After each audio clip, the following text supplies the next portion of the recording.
14. Why?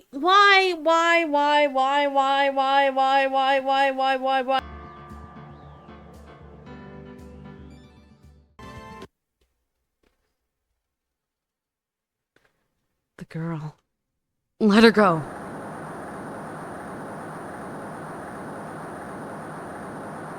What's going on?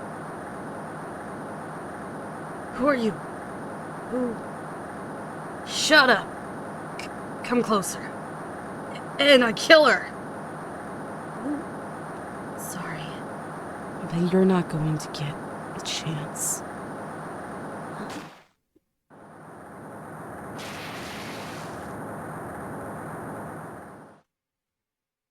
Who fell on the... Who... What just happened? Hi. Oh, is that just a movie I was... Why am I in a hospital bed? I'm reading through the file of an old court case. It's the first case of my long-term mentor, Mia Fey. Fugitive data. Picture. Name, Terry Fowles. Charge, kidnapping, murder. Sentence, death penalty. Fugitive movements. After escaping, Fowles met with and then murdered Sergeant Valerie Hawthorne, recaptured on Eagle Mountain about 8 hours after his escape. Her very first client was a death row inmate who had recently broken out of prison. That was a whole year before me and I ever met.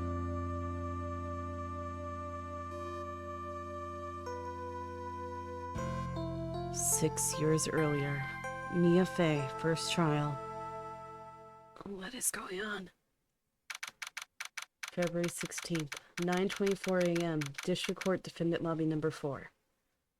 What happened? What was all of that? What the heck? Was I watching a movie? What was the old grainy movie thing? What was that? I'm so nervous. I feel like I'm going to die. I never should have accepted this case. Sparkleface, hi! Are those scars or is that a tattoo? I have no clue which one it is. It's way too uniform to be scars. Unless you fell face first into some barbed wire. Even then, the barbed wire would make bigger scratches than that. How is your face? Okay. I'm distracted by his friggin' star face. What the frick? Hey. Good morning. Don't be so jumpy, Mia. I didn't... What? I didn't do nothing. I swear! I didn't kill nobody! Your eyes say that, but everything else does not, including the fact that you're holding a friggin' chain and ball. Is that connected to your ankle, or is that connected to your handcuff? Who uncuffed your buff arm? What the frick? Why is that arm buffer than the other? What is going on with you? Terry Fowles. My first client. Sentenced to death 5 years ago, and now, prison escapee. If he was sentenced to death, why wasn't he killed? He should have been... how long do you have until you die when you're sentenced to death? Wait a second. Death row prisoners in the U.S. typically spend more than a decade awaiting execution or court rulings overturning their death sentences. More than half of all prisoners currently sentenced to death in the U.S. have been on death row for more than 18 years. Okay, that explains that. Okay. Why? If it's an open and shut case, why make them suffer for 18 years and wondering when they're gonna die? Why do that? That's psychological torture at that point. Am I gonna die tomorrow? Am I gonna die today? Am I gonna die next week? When am I gonna die? That's honestly psychological torture. What the frick? Just relax, Mia. Make small talk and try to relax him. What is he? Am I adding more? If I go through with this, am I just adding more to his sentence? Or am I trying to plead that he's not guilty of a death penalty? What do you do with a death penalty?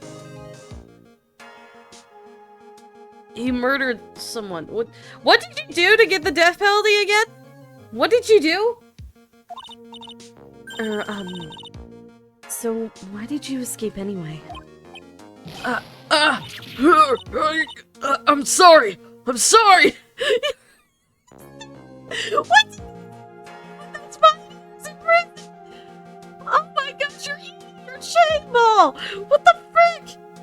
Let go of Chain Chomp. Chain Chomp didn't do anything to you. Don't bite Chain Chomp. Why are you chewing on it? And why are your eyes like that?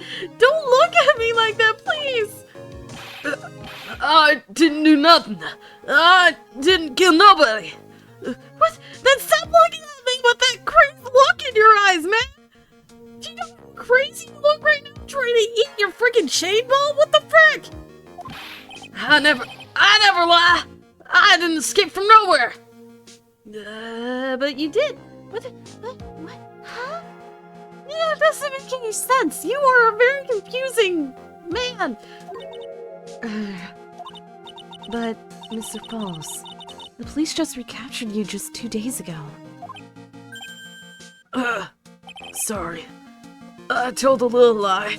Don't give me the puppy dog eyes after you freaked me out from trying to eat your chain ball. It doesn't really work with the friggin' tattoo scars. Whatever those are. In technicality, tattoos are scars, so I'm gonna go with scars. Oh boy. But anyway, I didn't do it. I never killed nobody. So sorry for asking, but you're on death row, right? I'm really sorry. What did you do to get on death row, though? Stop looking at me like that. Now you look stoic. Ah! For 2 seconds. You sentenced me to die 5 years ago. I was tricked, I tell you. That woman, she lied in her testimony. That's why I got the death penalty. What woman? Are we talking about the?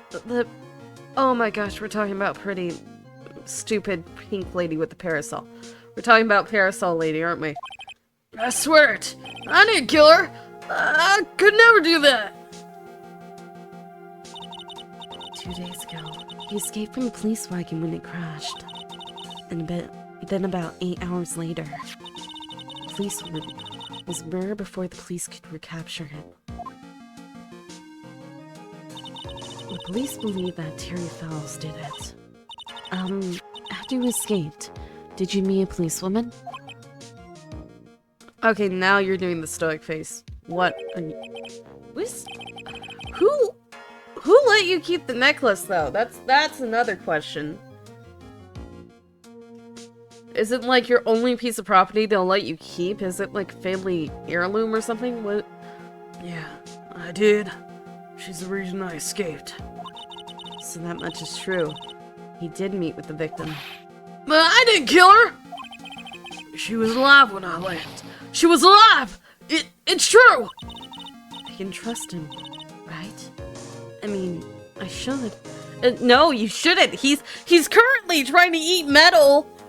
You really think that you can trust this dude? Look at him! This is not the face of a trustworthy man! Maybe when he's not chewing the ball, I guess he looks trustworthy, but right now, no. Very much no. Not with that cloudy eye that looks like it's planning on how to kill me and saute me. What the frick? Ha. Who's high? What? Godot! Godot! Godot! Godot! Godot! Without laser eyes, Godot! Are you Godot? Are you Godot? Godot? You're not going to figure out the truth by just staring at the guy. Godot? Godot? Are you Godot? Why are you here? I came to see how our little kitten is doing all alone in the big, scary lion's den. I thought maybe you'd like someone to play with. Okay, Godot. Why? Hair no longer white. What's going on here? Where's Mr. Grossberg? That old man is probably still in bed. Wait! Are you... Who's Mia's boyfriend again? I bet he's clutching an empty bottle and mumbling in his sleep. Aren't I good enough? After all, it's me, Diego Armando. Is Diego Godot? Or is he related to Godot? What the frick? What the frick? What the... You have a weird spur... You're Mia's boyfriend, right? The one that got murdered? I thought you were dead. Why are you alive now? Is that why he keeps going on a tangent? I came from the pits of hell. What the frick? What the frick? Are you Godot? You look like Godot, but with not white hair. And with minus the laser eyes. I didn't say. So, Diego Armando, the vice attorney at Grossberg Law Offices, is here for me. No. You got it all wrong.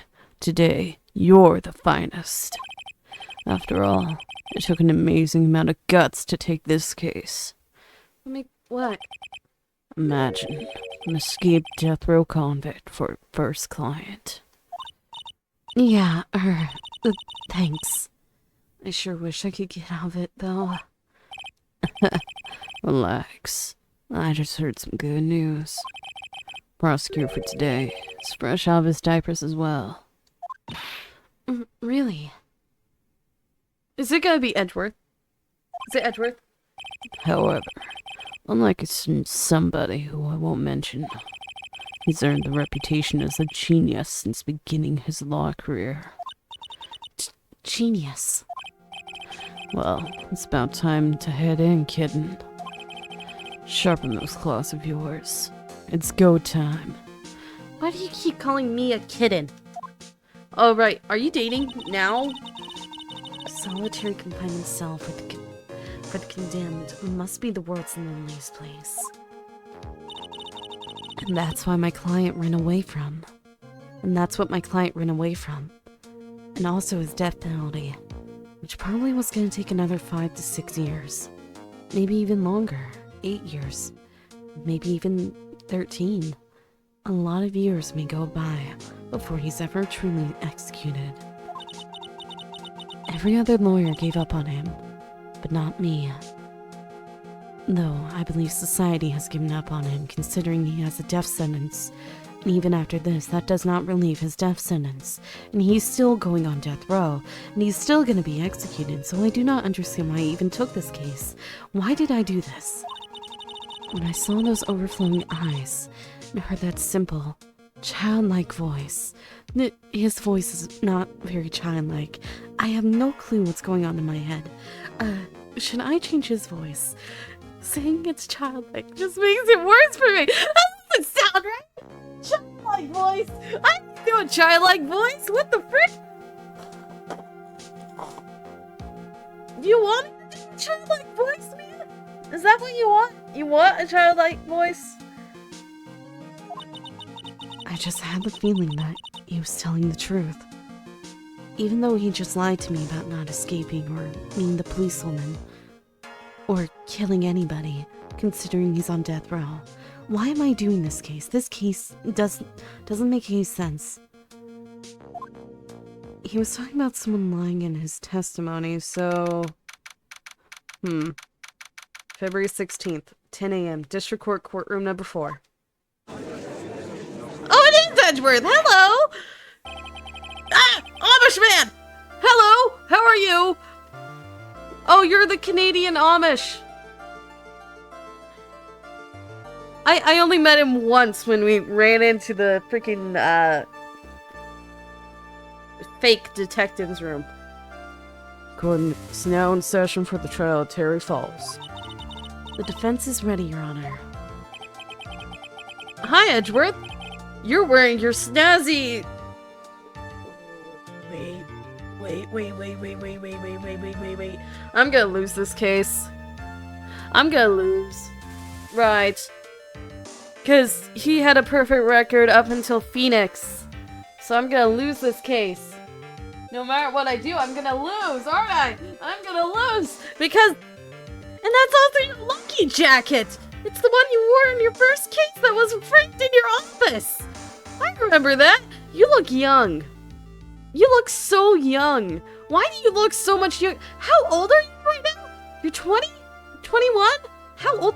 Can I see how old he is? No, I can't. I can see Diego. I can see Valerie. Police officer and the victim, the key witness in the case against Falls 5 years ago. Flawless.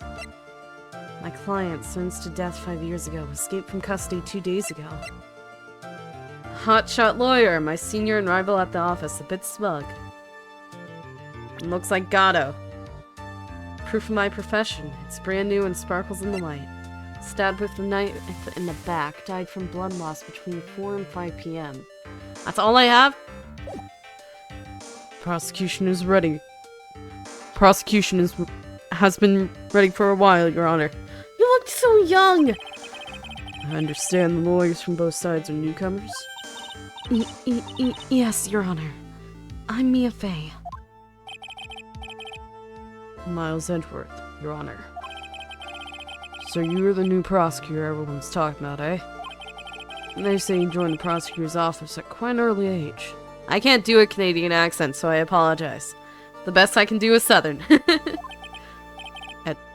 At 20, Your Honor. You're 20? I am right. You are 20 years old. What? Phoenix is still in college. How'd you get here so quick? Did you not go to law school? Did you go to law school but skipped a grade? What the frick? What the? How long does it take for someone to graduate law school? Give me 1 second. 3 years. So that means you went to college when you were 17. At the least.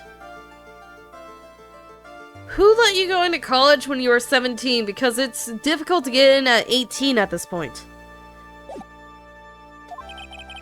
I guess our little kitten hasn't earned herself much of a reputation yet, huh?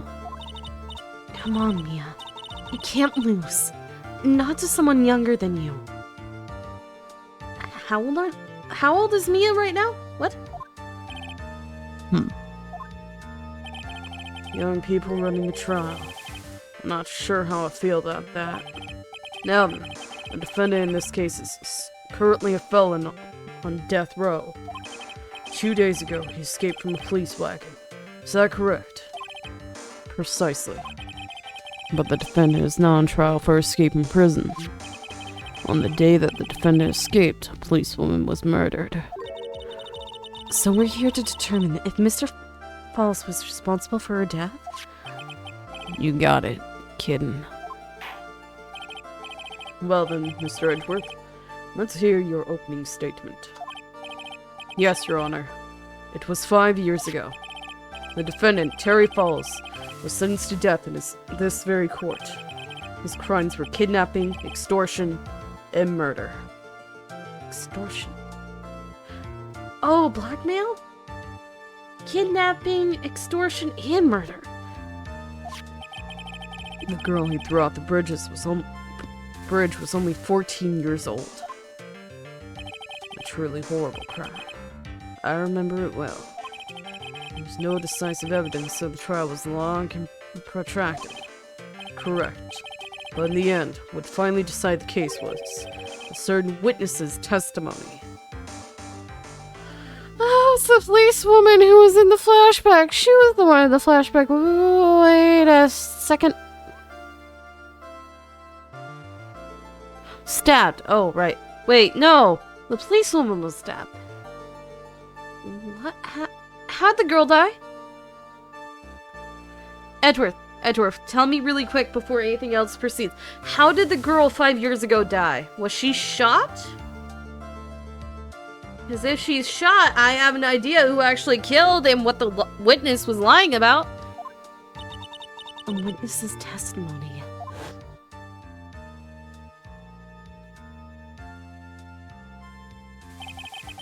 The testimony of Detective Valerie Hawthorne, the person who confronted this criminal.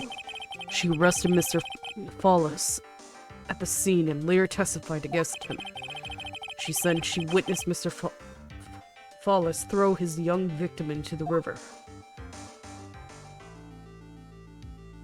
But what about the shot? For those who are not aware, Eagle River is well known for its powerful current. Most bodies that fall in are never recovered. So Miss Hawthorne's testimony was the one that put him away.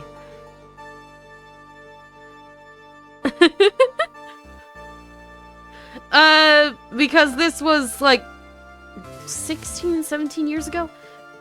Not 16, like 7 years ago? Also, Amish Canadian judge. The policewoman you just mentioned. That wouldn't be. Exactly. The victim. The same woman that was killed 2 days ago. Police Sergeant Valerie Hawthorne. Aha! I see. The man who was sentenced to death based on her testimony escaped 2 days ago. Yeah, he said something, I don't remember what. With only one thing on his mind, to take revenge against the woman who convicted him. He said something that made me think Canadian. Not necessarily. Yeah, I'm glad that it's not the same judge again, but it's not necessarily new. He was the one that was in, the fake Masty Mouse trial when I went in. It's totally fine that you're late, though. Huh. The truth is becoming clear to me now. Huh? Yes. It's quite obvious that the defendant is guilty. What the? Huh? What the frick? Wait a minute. That's not right. At least hear the case before you decide on the outcome.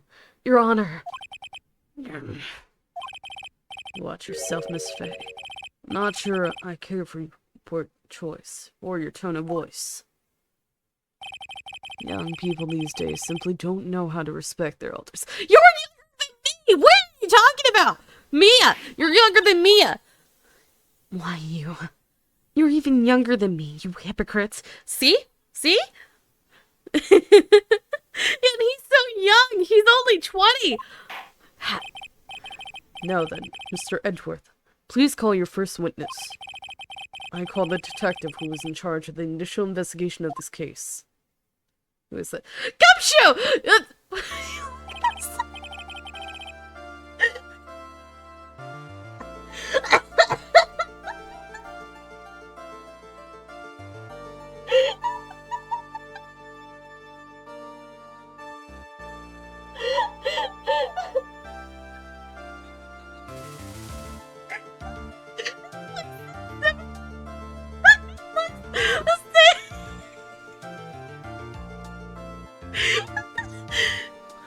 Witness, state your name and occupation.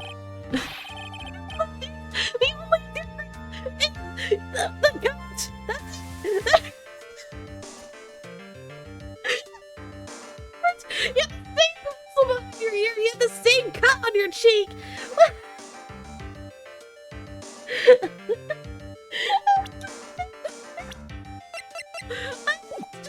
Here, Gumshoe!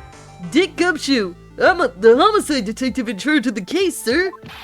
I finally got promoted to the detective division half a year ago! I don't believe anyone asked you about that. Hey, ma'am! You got any idea how much work it takes? What is it? You're really gorgeous!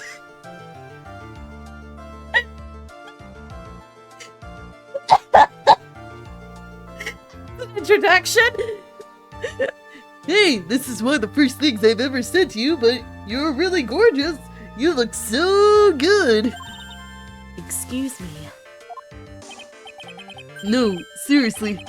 My heart, it's aching for you. Wait, he hasn't met Maggie yet! What's Gumshoe, hold on. Mia's not for you. Just hold on a few years, then you're gonna meet Maggie, and you're gonna love her, and you'll want to give her your weenies. Okay? Just hold off for like 6 to 7 years, please. Detective, pull yourself together and try to be professional. Otherwise, I'll write you up on contempt so quick that something other than your heart will ache. Okay, I got it. Now, Detective, tell us about the incident. Yes, sir! Right away! The victim was Sergeant Valerie Hawthorne, a veteran on the police force. She was stabbed in the back with a knife and died from excessive blood loss. That much is already stated in the autopsy report. The court would like to hear more details about the incident itself. Yes, sir! I gotcha! Okay, let's take a look at this aerial map of the area here. This is a sketch of Dusky Bridge, an old suspension bridge. And the river that runs under there is Eagle River. The victim and the defendant met there, on top of the bridge. After stabbing her in the back, the killer carried the victim back to his car. He was recaptured at a police checkpoint as he was trying to make his getaway, sir. But where in the car was she hidden? I see. Dusky Bridge map added to the court record. Was the victim's body blood found on the bridge? The victim, Sergeant Valerie Hawthorne, was wearing a thick coat, sir. Unfortunately, no traces of the blood were found on the bridge. Mr. Edgeworth, I warn you that I absolutely despise conjecture. If there was no blood on the bridge, then you have no proof that they even met there. Your Honor, if you would listen to the testimony we have prepared, I'm sure you'll be convinced. The two of them most certainly did meet on the bridge that day. He's so smart. Why, Mr. Edgeworth, Your eyes. You're staring into my soul. They're so wide. I'm not sure I like you wagging your finger at me as though I was some hoser. That's it. That's the word he used. Hoser. Detective, proceed with your testimony. Yes, sir. Here we go, Mia. Hang on. And young Godot. This has to be Godot, right? I know this is Diego, but still, it's gotta be Godot. You're Godot. I know you are. Don't play dumb. You have the coffee too. You're definitely Godot. I'm yelling too much. I'm too loud. My voice just echoed through my room. He has coffee. Okay, now, listen carefully, kitten. You're definitely Godot, aren't you? Aren't you, Diego? Just minus the white hair and the laser glove. Why'd you do that? Are you trying to seduce me? Stop it! One little mistake, and this guy will drink you for morning tea. Trust me. Get ready. Summary of the incident. On the day of the incident, an unknown person phoned the sergeant and asked to meet.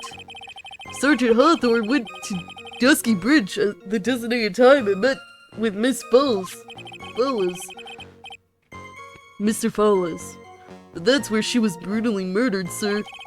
The criminal stuffed her body into his car trunk and tried to make a getaway. Mr. Fowles was arrested at a police checkpoint and was set up at the base of the mountain. Why was there a police checkpoint at the base of the mountain?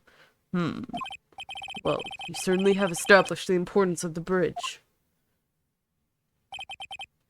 Naturally. Now, would the defense please hurry up and proceed with cross-examination? Yes, Your Honor. Cross-examination. Coming right up. Hey. Settle down there, kitten. Wait, you are her boyfriend, right? If you keep trembling like that, you're gonna make me spill my coffee. It's my first one of 17. I'm not trembling. It just cold in here. The courtroom can be a cold battlefield, all right. Especially for a beginner. I don't need you to worry about me. I mean, the defendant and the witness. Everyone's a beginner in here. Ha. You got me there. But maybe you should keep your claws out and show them what you've got, kitten. It's okay, Mia. Stay calm. Just remember those court procedure videos you stayed up all last night watching. Wait a second. What? Wait, have I not had sleep? Have you, confusion. Okay. Summary of the incident.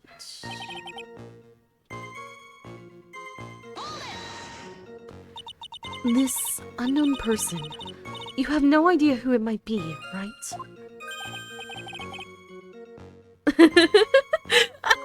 All you hear was confusion. Wait, so you miss Diego? I know he's Godot. Forget. Wait a second. Wait a sec. Okay. It's okay. I thought he switched the words around in his name, but I'm wrong. Diego Armando.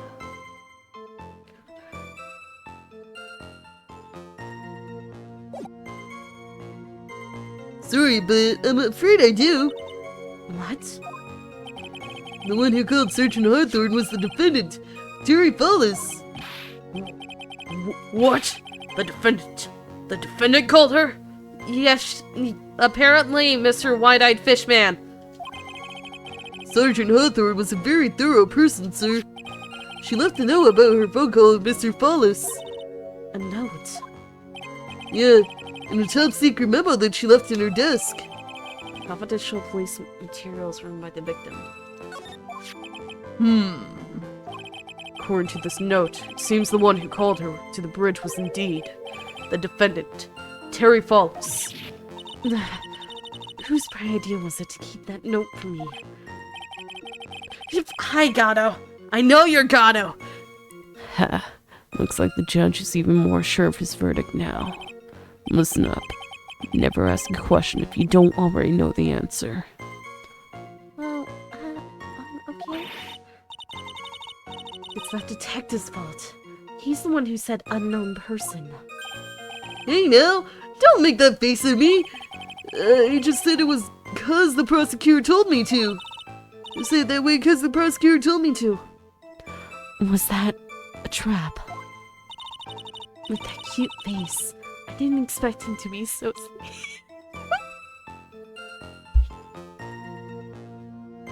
I'll take a second. I can't say it again. With that cute face.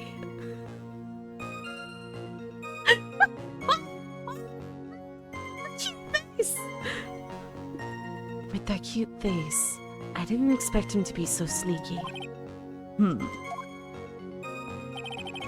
Sergeant Hawthorne was the dusky bridge at the designated time.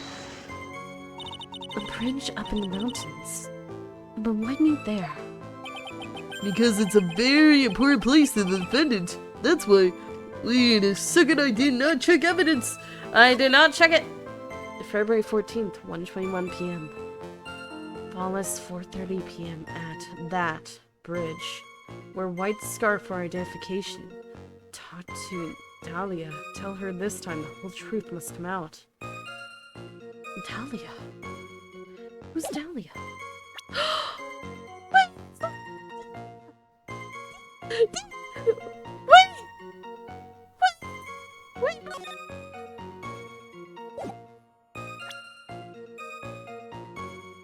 She is coming! The frickin' bird's coming soon! Oh, frick! Because it's a very important place to the defendant, that's why. What do you mean by that? If you remember, 5 years ago, the defendant kidnapped a young girl. He was chased onto a bridge. It was there that he killed his hostage. And the place where all of this occurred is, of course, Dusky Bridge. The very place where Sergeant Hawthorne arrested and handcuffed Mr. Follis. Ha. Returning to the scene of the crime. How nostalgic. You're definitely Godot. I know you're Godot. You have to be Godot. And that's where she was brutally murdered, sir. Was the body of the victim discovered right away? Yeah, we were really on the ball. We found the criminal within 1 hour of the murder. It was great! We even get to say, "Don't move! We've got you surrounded!" Wait a second. Isn't there something weird about that? The location was a suspension bridge and up in the mountains. So how'd they find out about the crime so quickly? Sergeant Hawthorne must have mentioned the phone call to someone else, right? Huh. And that's what had happened. Then she wouldn't have been killed. She never mentioned the phone call from Mr. Follis, but she left a note on her desk about it. If only I had noticed her earlier, maybe she'd still be alive. I wonder why she didn't mention the phone call to anyone. Is Dr. Bonnie Mr. Follis had a car then? Well, that bridge is way up in the mountains, man. The defendant and the victim both went up there by car. I mean, how else, right? What? You mean the defendant drove his own car? No, of course not. It was stolen. He stole it from a young couple that had been waiting at a red light. Correct. Car thieves. I'm not sure how I feel about car thieves. Was your car stolen, sir? But was it your grandchild? Is this guy sure about how he feels about anything? This is a photo of the stolen car's trunk. Naturally, that's the body of Valerie Hawthorne in there. Lock's busted. Somebody busted open the lock. Whoa, that doesn't look too comfortable. She's dead. What? You think she cares if it's comfortable if she's dead? I don't think the dead body can feel... The only dead body I know of that can feel uncomfortable is Brooke. And that's it. That's the only one. Crime photo added to the court record. Yeah, it's Yugama. The victim. She was stabbed in the back, correct? Yeah. Ha. For some reason, men always seem to get stabbed in the back. We're talking about a woman here. You can't tell from this photo, but the knife was stuck in her back nice and firm. The condition of the body when it was discovered is very important information. Detective, was there anything strange or noteworthy in the trunk of the car?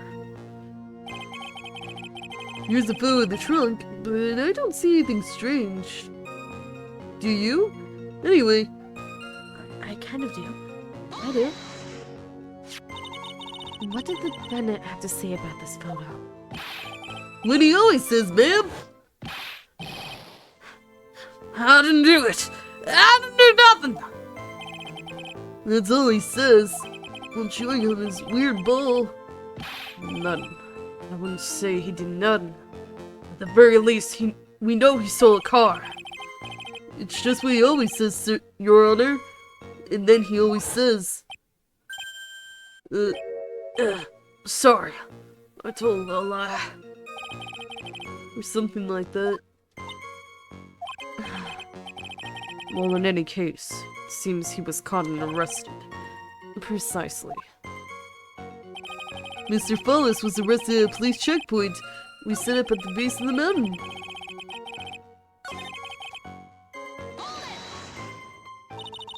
That's really some impressive police work. Well, no, actually it was way too close for comfort. We set up that checkpoint just after 5 p.m. We figured that Mr. Follis might just try to run. What do you mean it was too close for comfort? The two of them arranged to meet up 4:30 p.m. And it takes approximately 30 minutes to go from the bridge to the checkpoint. That was kind of close. Any later, Mr. Follis could have slipped right by. Listen up, kitten. There's a big trap waiting for you in that testimony. Kind of already found it.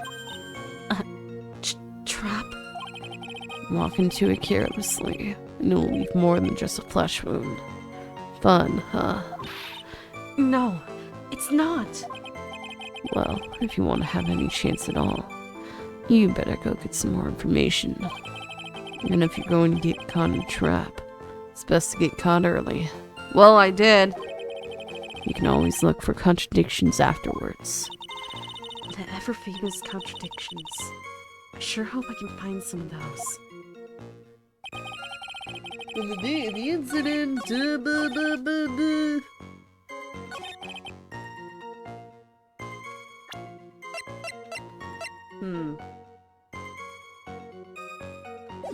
Yeah, save. There is something wrong here. There is something strange. There is.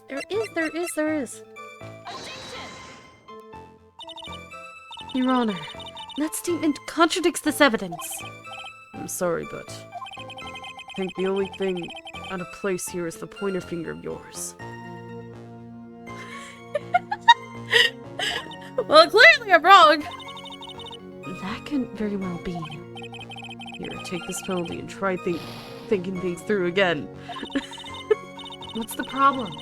Pointer fingers are made for pointing. I need to point my pointer finger, or there's no point. There's no point in a pointer finger if you can't point.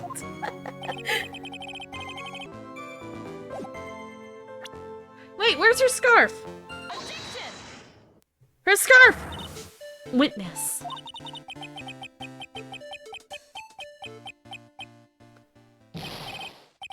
What is it? Do you have something to say, Miss Faye? I'm sorry. I totally forgot what I was going to say. This is the first time I've ever had to actually address someone like this. Like that. Should have practiced before coming to court. I was studying! There was little time for practice if Mia was... Mia... Okay. Honestly, Miss Faye, I'm not sure I like this. Say there, little kitten. Want a piece of my coffee candy? You have coffee candy? Where? Candy? Well, you're still too young to be drinking real coffee. How old is... What are you talking about? Come on, Mia. Shake it off. You're a lawyer. Detective. yes, ma'am? This photo. You said that there was nothing peculiar about it. Is that correct? Yeah, that's what I said. Well then, I suggest you take another look at the note written by the victim. Now also the freaking lock on the freaking trunk, man! It's busted open! If he really stole it, then he wouldn't have to do that considering he would have the keys!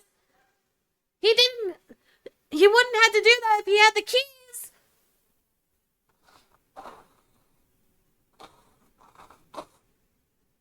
Considering he carjacked someone while they were in the car, the keys are still in the ignition. Well then, I suggest you take another look at the note written by the victim. The note? It very clearly says, wear white scarf for identification. The caller must have forgotten what the victim looked like. Thus, this special request. I have one very simple question for you, Detective. Where's the white scarf? I can't seem to find it in this photo. Well, to be honest, we didn't find it in the trunk, ma'am. And you stopped there? You should have looked for it.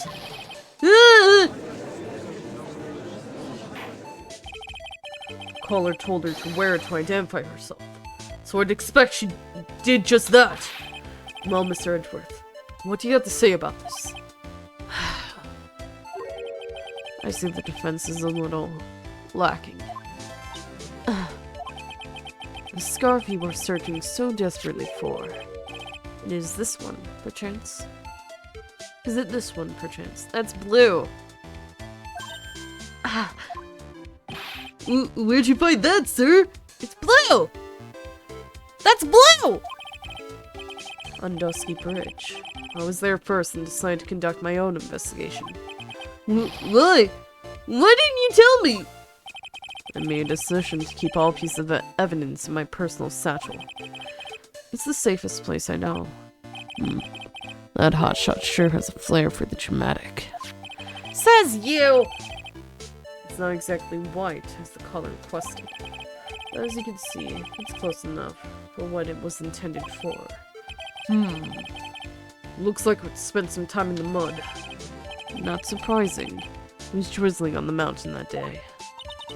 Prosecutor Edgeworth. He was intentionally hiding the scarf the whole time. The court will accept the scarf into evidence. Now, the attorney for the defense has finished embarrassing herself. I'd like to move on with the testimony. That is all right with you, isn't it, Miss Fay? Why would I like to wrap the scarf around his smarmy little neck? Very good. Now if we're done with this mud-covered scarf business, prosecution moves to establish conclusively and with hard evidence that Miss Hawthorne and Mr. Follis did indeed meet on the bridge that day. Further, we will show exactly what occurred there. That sounds quite promising. I can't wait to hear all about it. Everything is moving at his whim. Don't forget, kitten. There's a reason why everyone considers this kid a genius. A genius, huh? Events on Dusky Bridge. Actually, there's an eyewitness who was there when the incident took place. This photo was accidentally taken by the witness. The Vic wearing the... It shows the Vic wearing the scarf, sir. Where were they? They took the picture, though. This is not a normal placement. It was drizzling that day. Unfortunately, it's a little hard to see what's going on. Anyway, the criminal shot the victim down from behind and stabbed her in the back. From behind? What are you talking about? And that must have been when the scarf fell off. Looking at this photo. You really get the sense that the bridge is very high up. It's about 40 feet drop from the bridge to the Eagle River down below. Mr. Edgeworth, who took this photo anyway? Let's just say it was a well-intentioned third party. Aha! A potential witness! So why isn't this person in the courtroom? Well, they say they absolutely did not want to testify. The person in question is very delicate, Your Honor. Very delicate, Delilah. Besides, as long as we have this photo, we see no reason to compel them to testify. Not sure how I feel about that. Witness this photo added to court record. He's a lot more stubborn. He isn't swayed by the whims of the prosecution as much as our normal judge. Mr. Bald Man Judge. Bald Judge and Amish Judge. So as you can see, Terry Follis had both the motive and the opportunity. I think it's quite clear at this point what happened on that bridge. Aha! The truth is becoming clear to me now. Huh? Yes, it's quite obvious. He's clearly guilty. Not again. That's not fair. Well, he is swayed. Never mind, I take it back! I haven't even done my cross-examination yet. What do you mean, Events on Dusky Bridge. Actually, there's an eyewitness. Who is this eyewitness? She's a college student. Look, she's kind of small with a freaking parasol umbrella. Female college student? That's right. Meaning she's female and a college student, ma'am. She doesn't do well in front of other people, so I came to testify for her. She was fine in the testimony a year later. I feel like it's the same girl. Maybe so. But as the attorney for the defense, I have the right to cross-examine her. For the time being, we're not relying on the witness's statements. That is all. What is that supposed to mean? The prosecution has other, more decisive evidence. Our case doesn't rest on the vague testimony of a female college student, like it did 5 years ago. Female college student, eh? I mean, she's female and a college student, sir. I get that, Gumshoe. You don't have to keep saying that!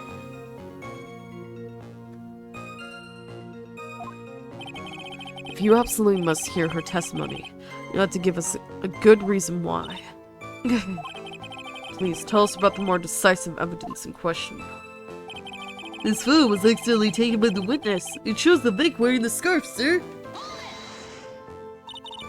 The victim is wearing a scarf in that photo, alright. So, about the witness who took this photo. What was that person doing all the way in the mountains? She was taking photos of wild flowers, apparently.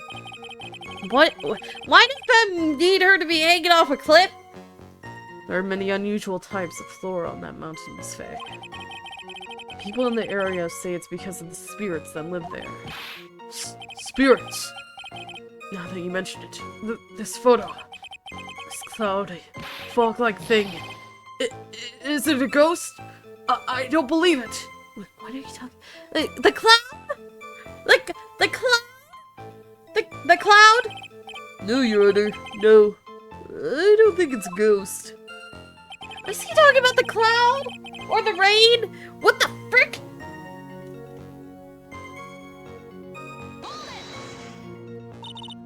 Drizzling, huh?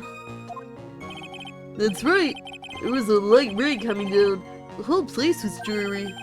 Well, not as dreary as the mood that's in the courtroom right now.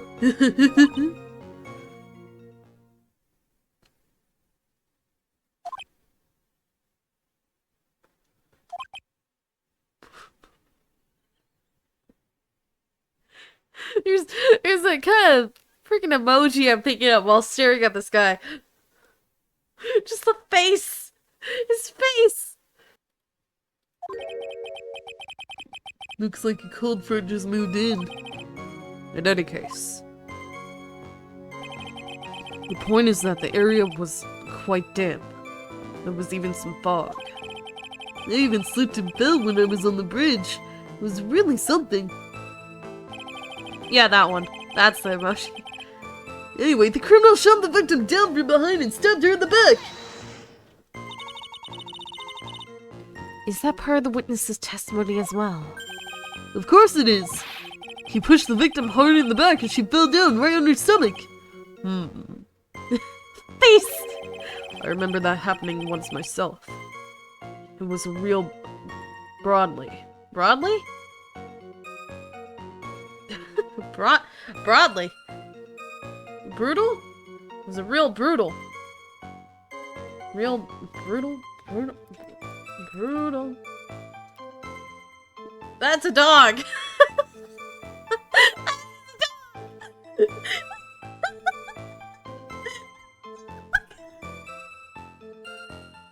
It's a Brussels Griffin with a brutal! Are you talking about... Okay. Are you talking about seeing someone get pushed? Or were you the one getting pushed? By a brutal? Or doesn't it mean that you pushed someone down like that once? With his mind-boggling tales, and the way he said brutal. I wonder if he's Canadian. I wonder too! I wasn't hinted at all when he said hoser! Ha. Save your nasty look for the right person. Oh, so he wasn't saying brutal. He was actually saying brutal. He wasn't talking about a brothel. Brutal. He was brutality. Brutal. Save your nasty look for the right person. Huh? Take a look.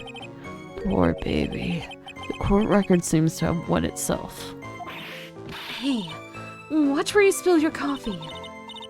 The court record, huh?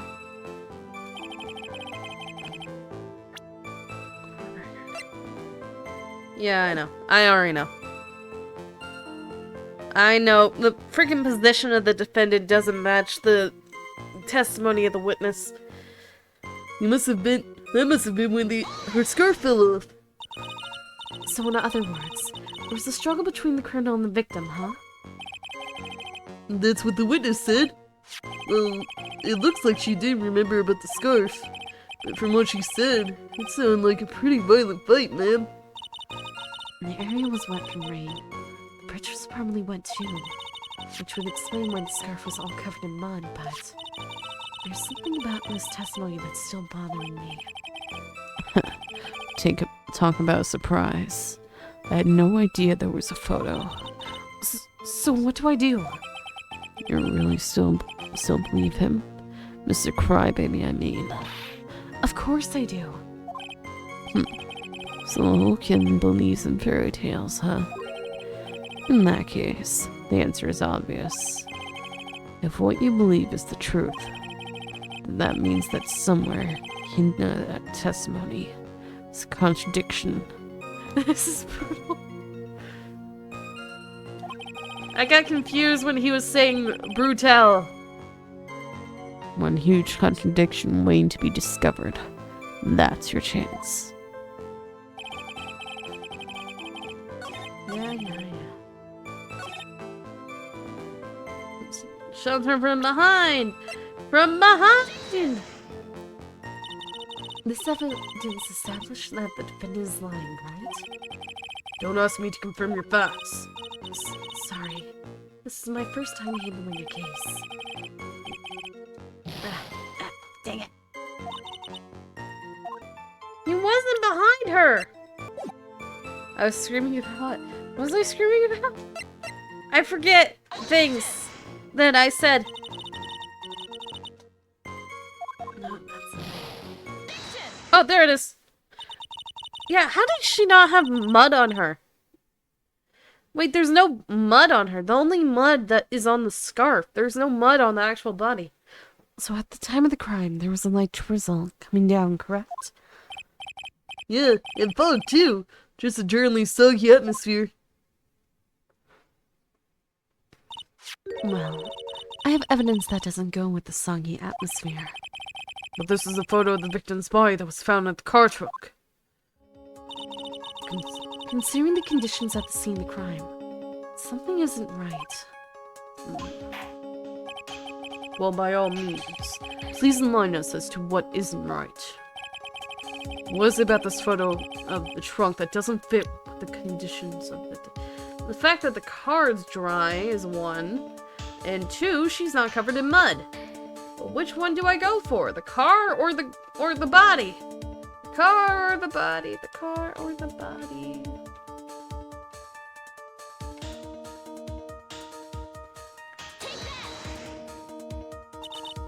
Naturally, the answer is right around here, I think. Well, Mr. Edgeworth, it seems to me that Miss Faye could use a trunk herself. What? One that she could hide her bitter memories from this trial in, that is. Oh, ho, ho, ho, ho, ho. You truly are a genius. A genius of sarcasm and wordplay. Oops. It looks like I really put my foot in my mouth that time. Yeah, I did. Just relax. Lick your wounds clean, and then go after him again, kitten. No matter how bitter the memory, it can never be as bitter as dark black coffee. You are Godot! Alright, Mia. You have got to think harder this time.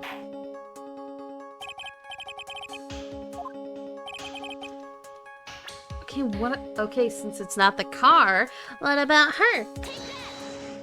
She's not muddy. Naturally, the answer is right here. The victim's coat? As far as I can see, there's nothing strange about it. And that's exactly what's strange. Recall the testimony. What were the conditions on the bridge that day? It was drizzling and boggy. Dusky bridge was all wet. The victim really had fallen down on her stomach on top of the bridge. Then the front of her coat should have been covered in mud.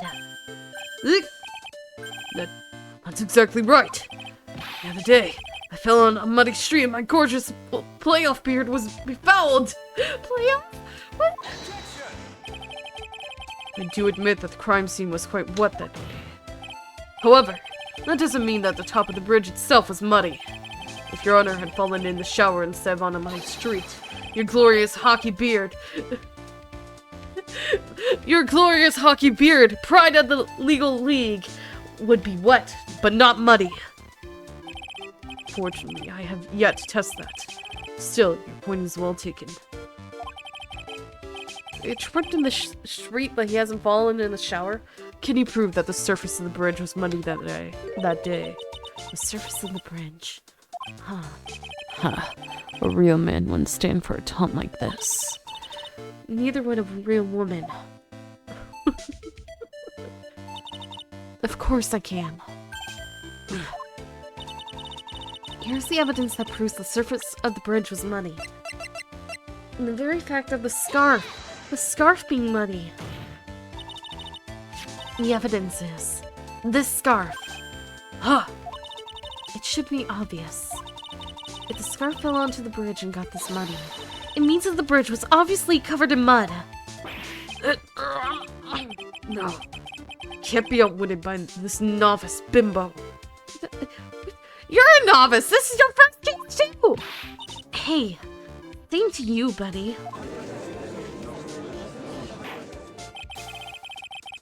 Miss Faye's asseverations makes perfect sense to me. I do admit that there appears to be a contradiction between the condition of the victim's coat and her scarf.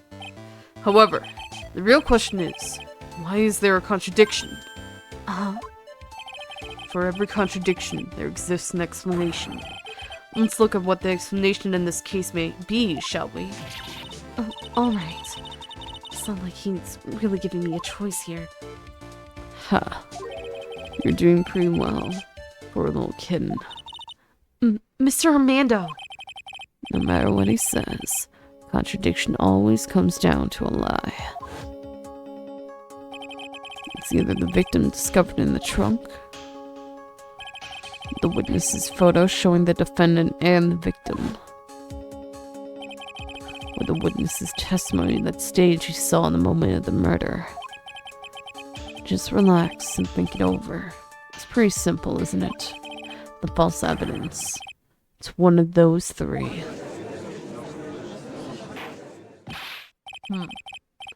What you said just now. I'm not sure I like that. That wasn't me, Your Honor. It was the coffee aficionado over here that said it. This court is not in the habit of accepting false evidence, you know. Blame it on him, Your Honor. He's the one trying to slip false evidence into court. But we won't let him. We'll expose his evidence as the flimsy scam it really is. Yes. The false evidence in this case is the witness's photo.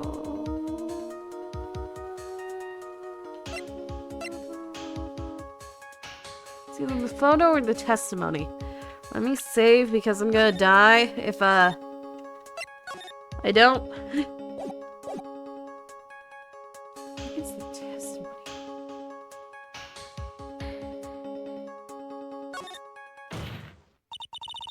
It's a no-brainer. Obviously, it's the witness that's suspicious. During his earlier testimony, the detective pointed out a crucial fact. The criminal shoved the victim down from behind and stabbed her in the back. Now, is that testimony exactly what the witness claims to have seen? Yeah, that's what the witness told us. That testimony is filled with holes. After all, the victim's coat isn't dirty at all. That's true. It's not just true. It's the truth. If there was truly decisive witness in this case, I'm certain that boy Wonder over there would have called them in the first place. Your Honor, the defense requests to cross-examine the eyewitness. The testimony presented so far is not only vague, but contradictory as well. Well, Mr. Edgeworth, it appears that we'll need to hear from your mystery witness after all. You should brace yourself for the brutal truth. Your Honor, the prosecution has no intention of hiding the witness from the court.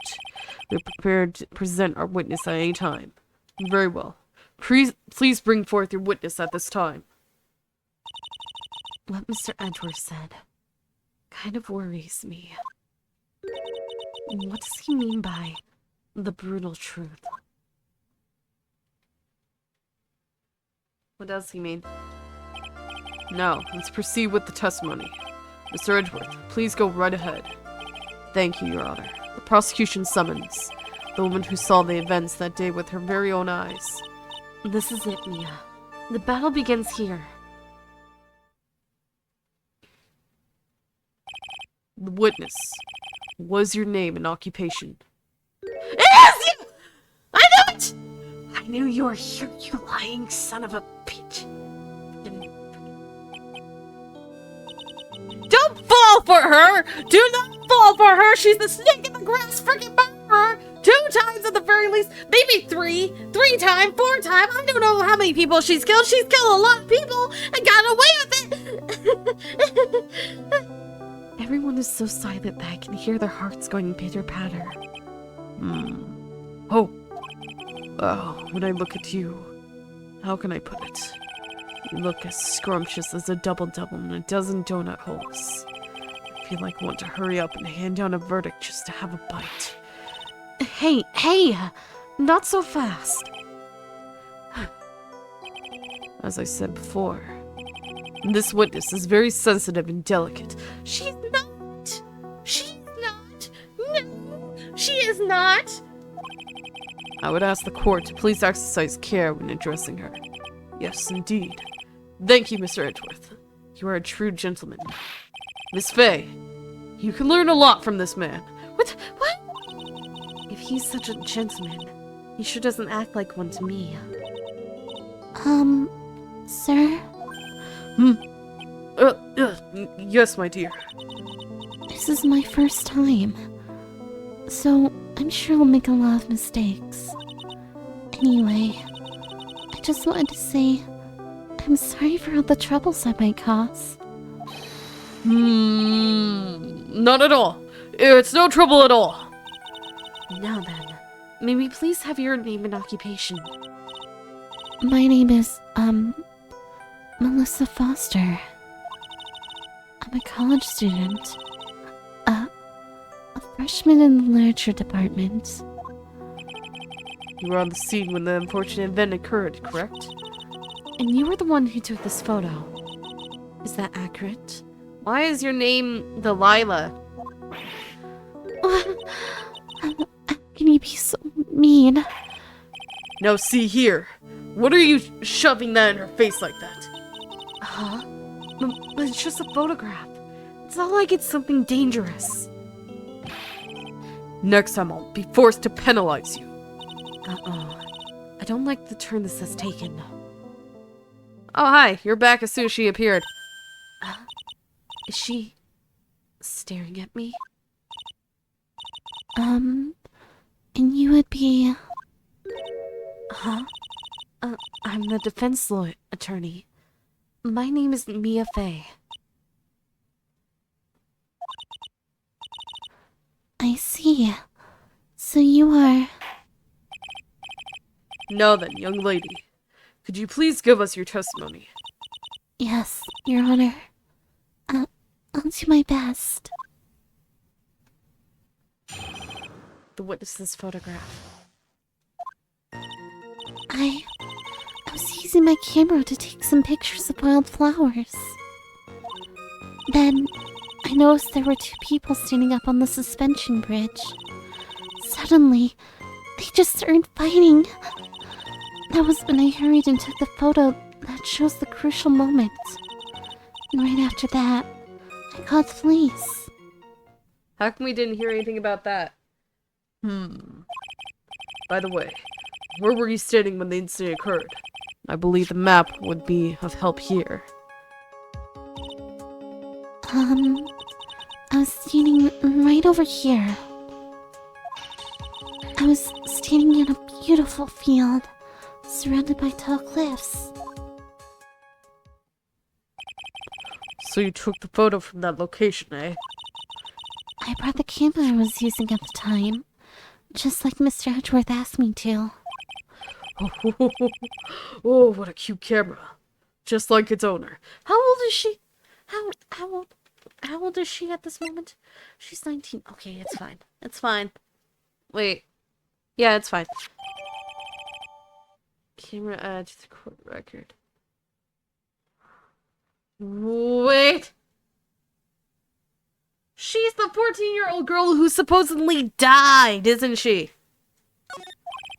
I didn't read that. Melissa Foster took the witness's photo with this, a small but powerful model. All right then, Miss Faye. Time for your cross-examination. But I warn you, make the witness cry again. You'll feel the wrath of my gavel. She's acting! She's pretending!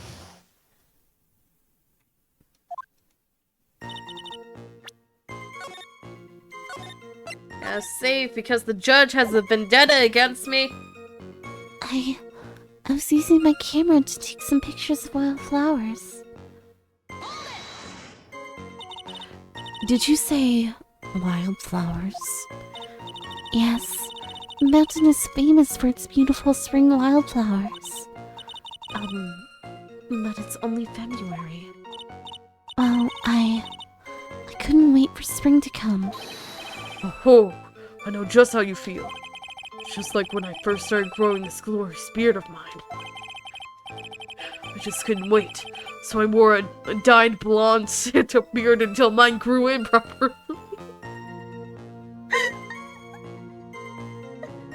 You've already seen her!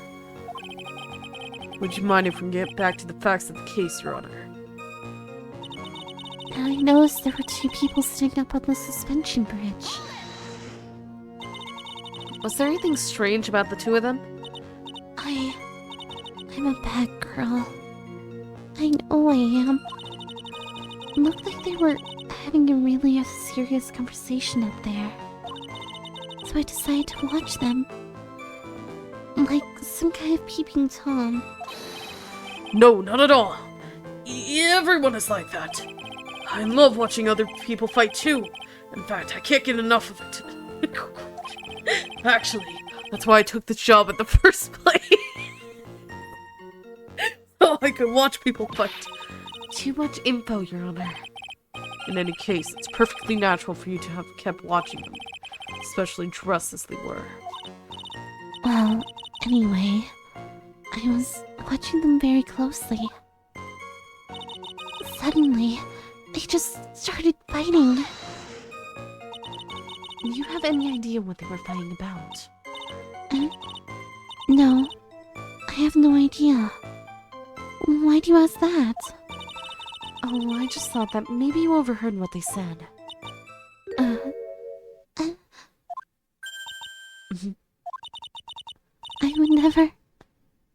I would never eavesdrop. I've got more class than that. And that's right, Miss Faye. Don't track the witness down to your level.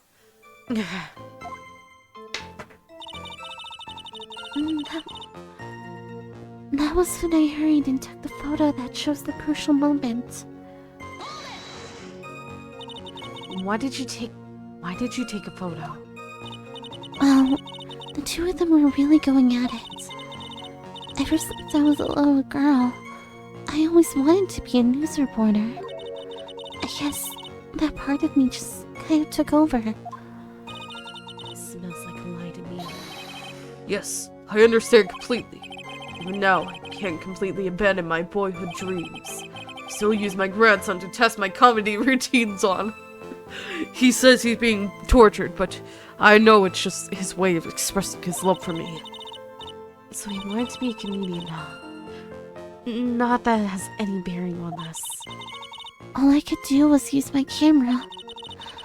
So, I took a photo of the crucial moment and gave it to the police. And right after that, I called the police. You called the police? You called the police? Yes, because it looked to me like the murderer was going to try to escape. We were already moving before the call even came in. Thanks to the victim's note, they had already started our operation. It was certainly tough luck for the criminal, eh? If Terry Paulus isn't the criminal, there must be something strange in that girl's testimony. Be careful, kitten. That girl has the judge wrapped right around her little finger. You're going to have a tough time poking holes in that testimony of hers. You're going to have to come up with something really good, Mia.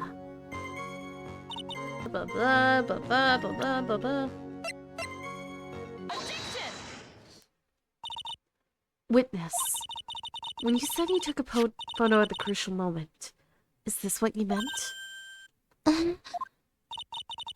All I see in this photo are two people facing each other. You testified that you saw the two of them starting to fight. Normally, that's the kind of thing that we would refer to as a crucial moment. Why haven't you presented a photo like that? Well, you see... The photo was the only one there was. But if you really wanted to capture the crucial moment, then what happened next? You must have taken a photo of it.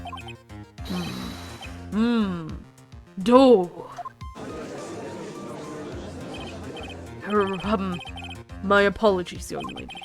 Miss Faye's aspirations is not without a certain amount of merit. He can certainly downplay his situation, can't he?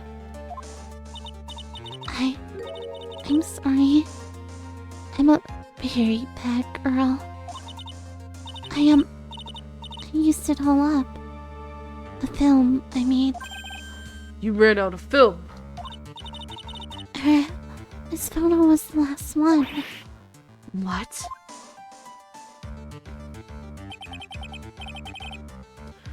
Attila! No! Unfortunately, that is the truth. I personally examined all the photographs she took that day. All the other photos are of the witness herself, playing among the wildflowers. The witness herself? And who took the photos? Well, you see, my camera has a timer feature built into it. So you took photos of yourself? I remember taking some photos of myself once too. Please, no more details. It seems that Miss Faye's aspirations was not so decisive after all. Wait, just a minute. Well, if she had no film left, she couldn't very well take more pictures, eh? Miss Foster, perhaps. Then you could tell us about a different sort of photo. Photos in the incident that you took with your very own eyes. Mr. Edgeworth, you're quite the poet. Very well then. Let's get back to the cross-examination. Let's hear your thoughts on the fight that you witnessed. Yes, Mr. Judge. Boy, this guy is really a sucker for sweet talk. Looks like the other kitten in the room is the one that's getting all the attention. Yeah, it's sickening. I was using my camera to take some pictures of wildflowers. Then I noticed there was two people standing. The victim turned around and tried to run away, but she only got about 10 yards before she was stabbed in the back. If Terry Paulus isn't the criminal, then there must be something strange in that girl's testimony. Dang it!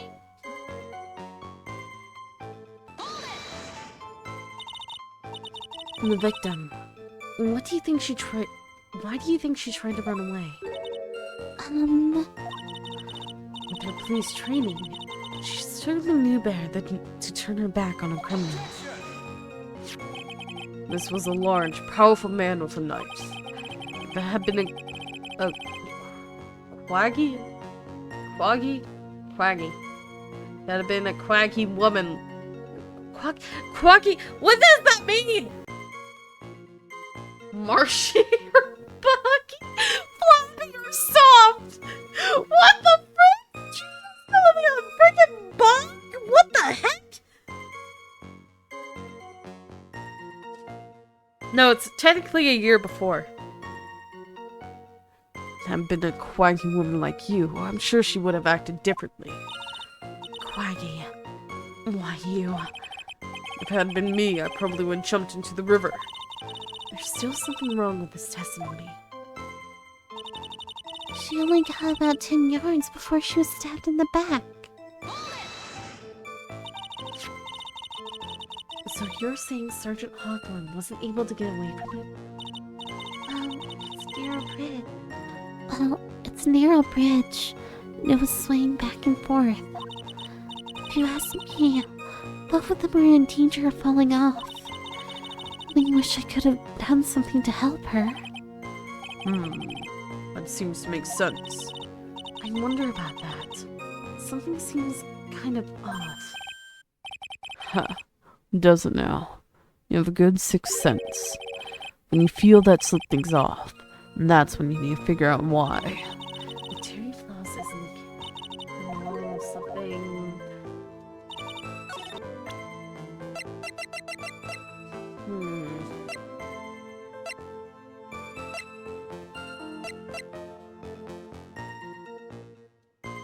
Let me check this.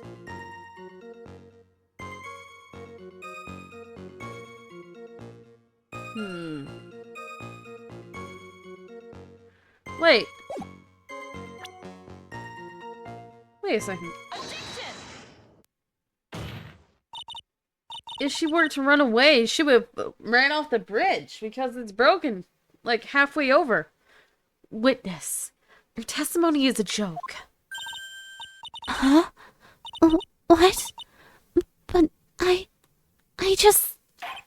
Miss Faye, I thought I warned you not to make the witness cry. One short testimony and two bad contradictions. There's no possible excuse. You say there were 2 contradictions? It's simple. Just take a look at the diagram of the area. According to her testimony, the 2 of them were in the middle of the bridge. But if they were, and the victim had turned around and tried to run, well then... She would have hit a dead end. You said 10 yards, but she couldn't even have run even 5, because Dusky Bridge is collapsed on that side.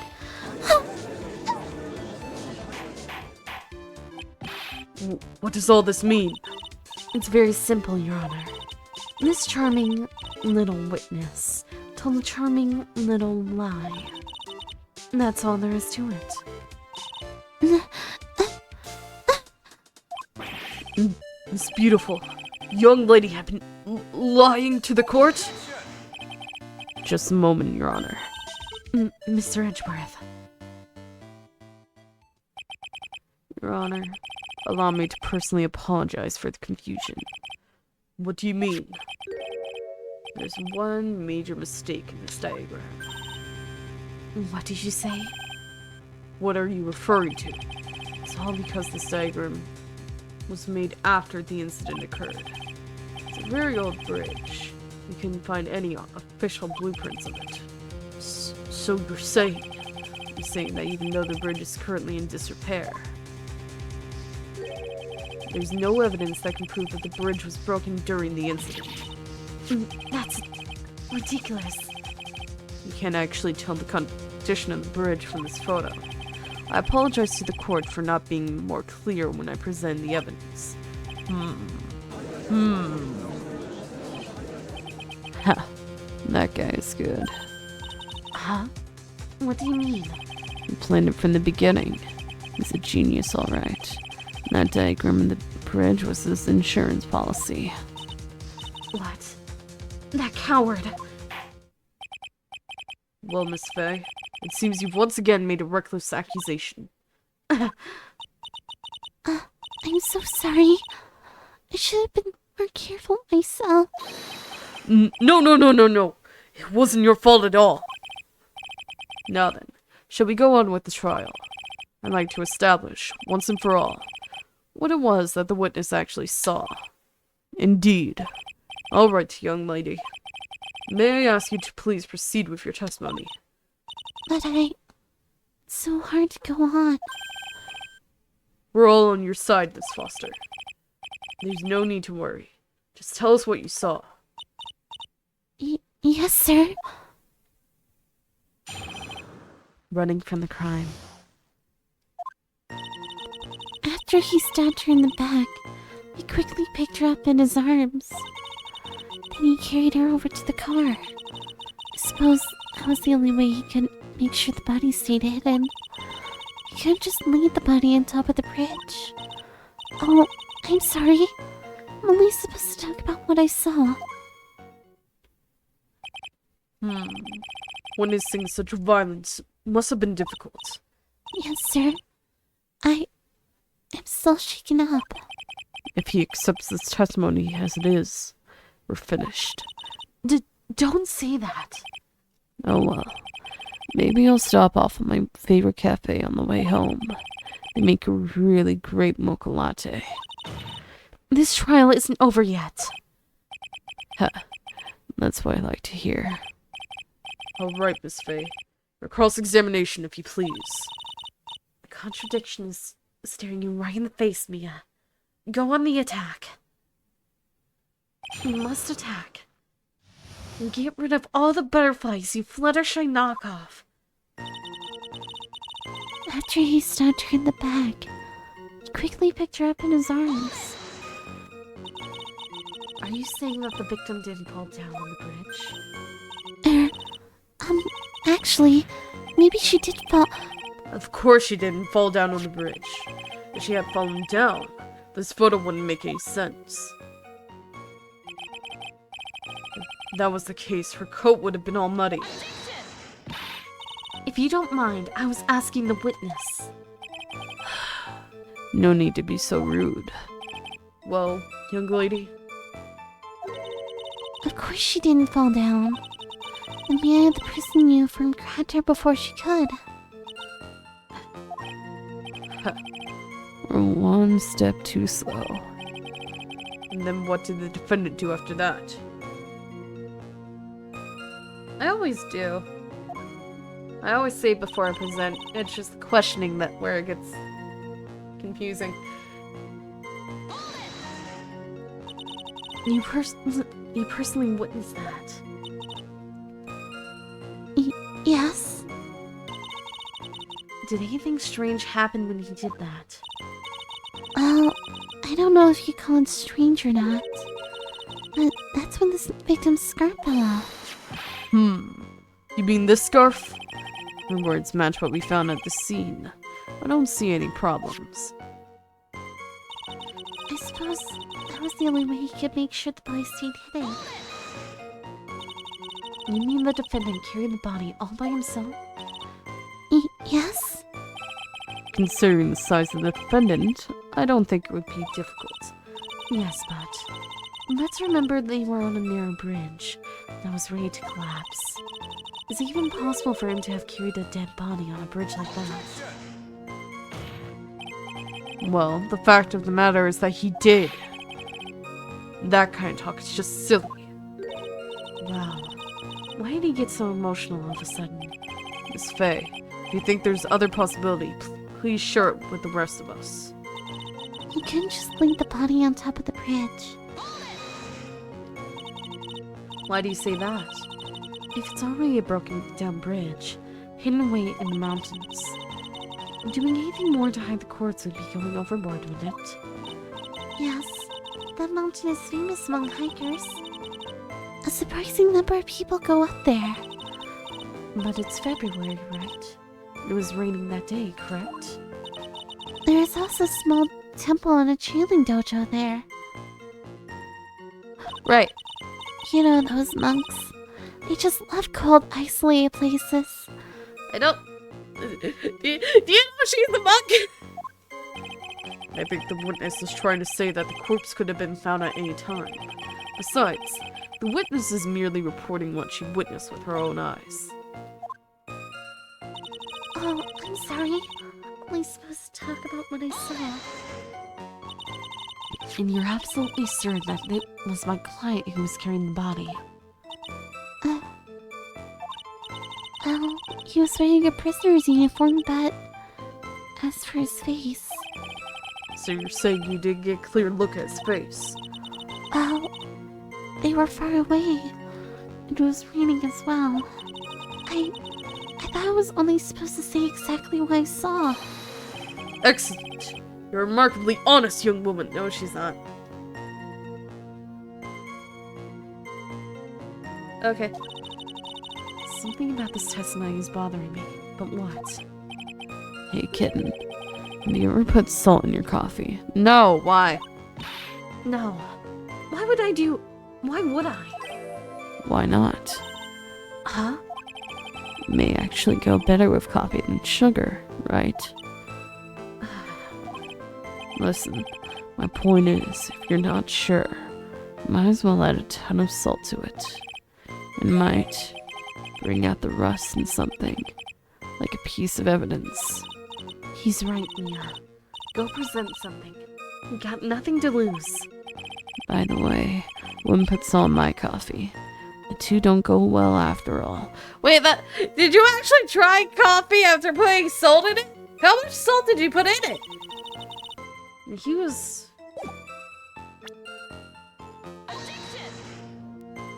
He has a ball and chain on his leg, man. Dang it. He has a ball and chain on his leg. Ball and chain.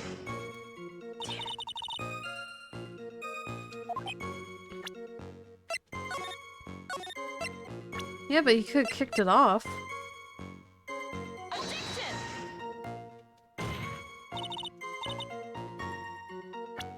Dang it. Yeah, but he could have just knocked off the body.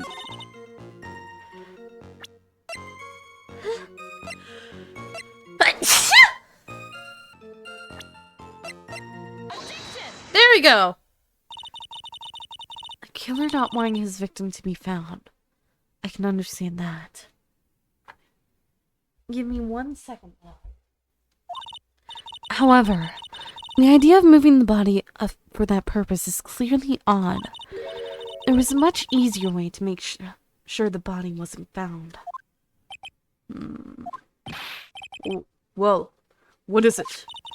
Take another look at the map of the area, and you'll see how. There's a river right below the bridge. Earlier, Mr. Edgeworth pointed out something interesting about the river. For those who are not aware, Eagle River is well known for a powerful current. Most bodies that fall in are never recovered. In the kidnapping case 5 years ago, the victim's body was carried away and never found. If 10 murders were to occur at the same spot above the Eagle River, you can bet your boots that every other killer would have tossed the body in the water. Order! Order! Order! I'm not sure if I care for the way you put that, Miss Faye. But I must admit, it does seem odd not to have thrown the body into the river. Well, Mr. Edgeworth? How sad. Perhaps Miss Faye would do well to try taking a dip in the river herself. After all, you claim to be such an expert in the ways of nature. What are you talking about? My point is that no matter how odd you may find the killer's method of body disposal, the fact is that this is what the killer did. None of your arguments have anything to do with what the witness saw. Quite true. Miss Faye, it seems that your assertion is without merit after all. But what the witness claims to have seen is totally ridiculous. Surely you can't deny that the body was found in the trunk of the car. That certainly contests with what the witness has told us. Please, witness, go on with your testimony. I'll try. All you have to do is tell us only what you saw. Otherwise, the mean lady might yell at you again. Who is he talking about? Alright, I'll do my best. After he stabbed her in the back, he quickly picked her up in his arms. Then he carried her over to the car. The killer broke into the trunk of the stolen car and hid the body in there. He couldn't just leave the body on top of the bridge. Wait.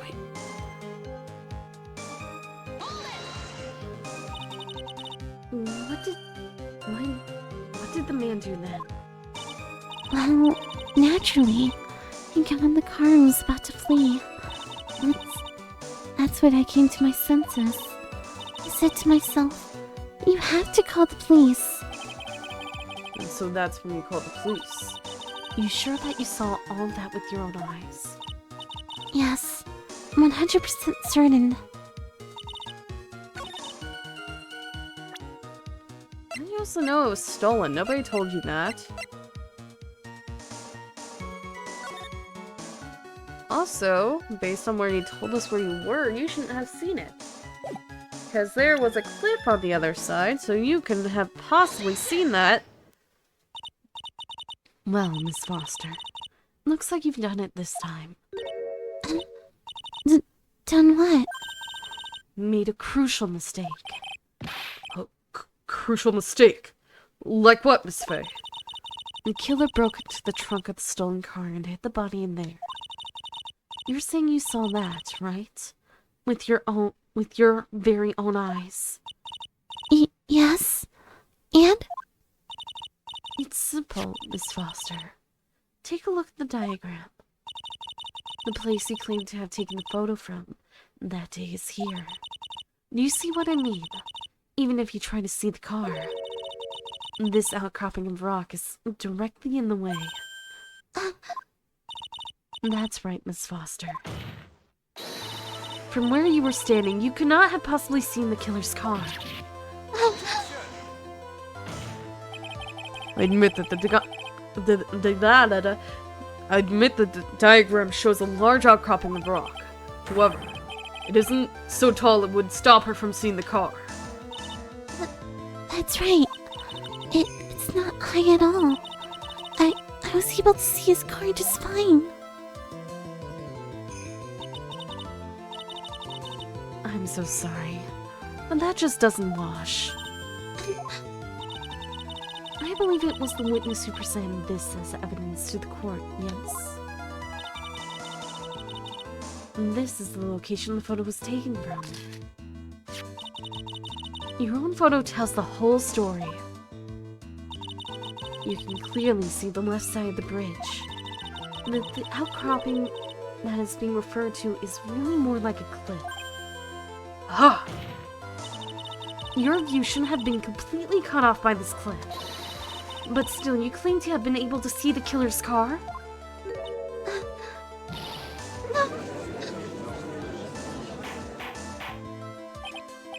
Order! Order of the court! What is the meaning of this? Ballyhoo? Ballyhoo. What the frick? Ballyhoo. Your Honor, don't jump to any hasty conclusions. The fact that the escapee fled in a stolen car was reported on the news. After witnessing a murder, I'm sure you can appreciate that the witness was very upset. She must have heard about the stolen car and convinced herself that she saw it. But she was repeatedly warned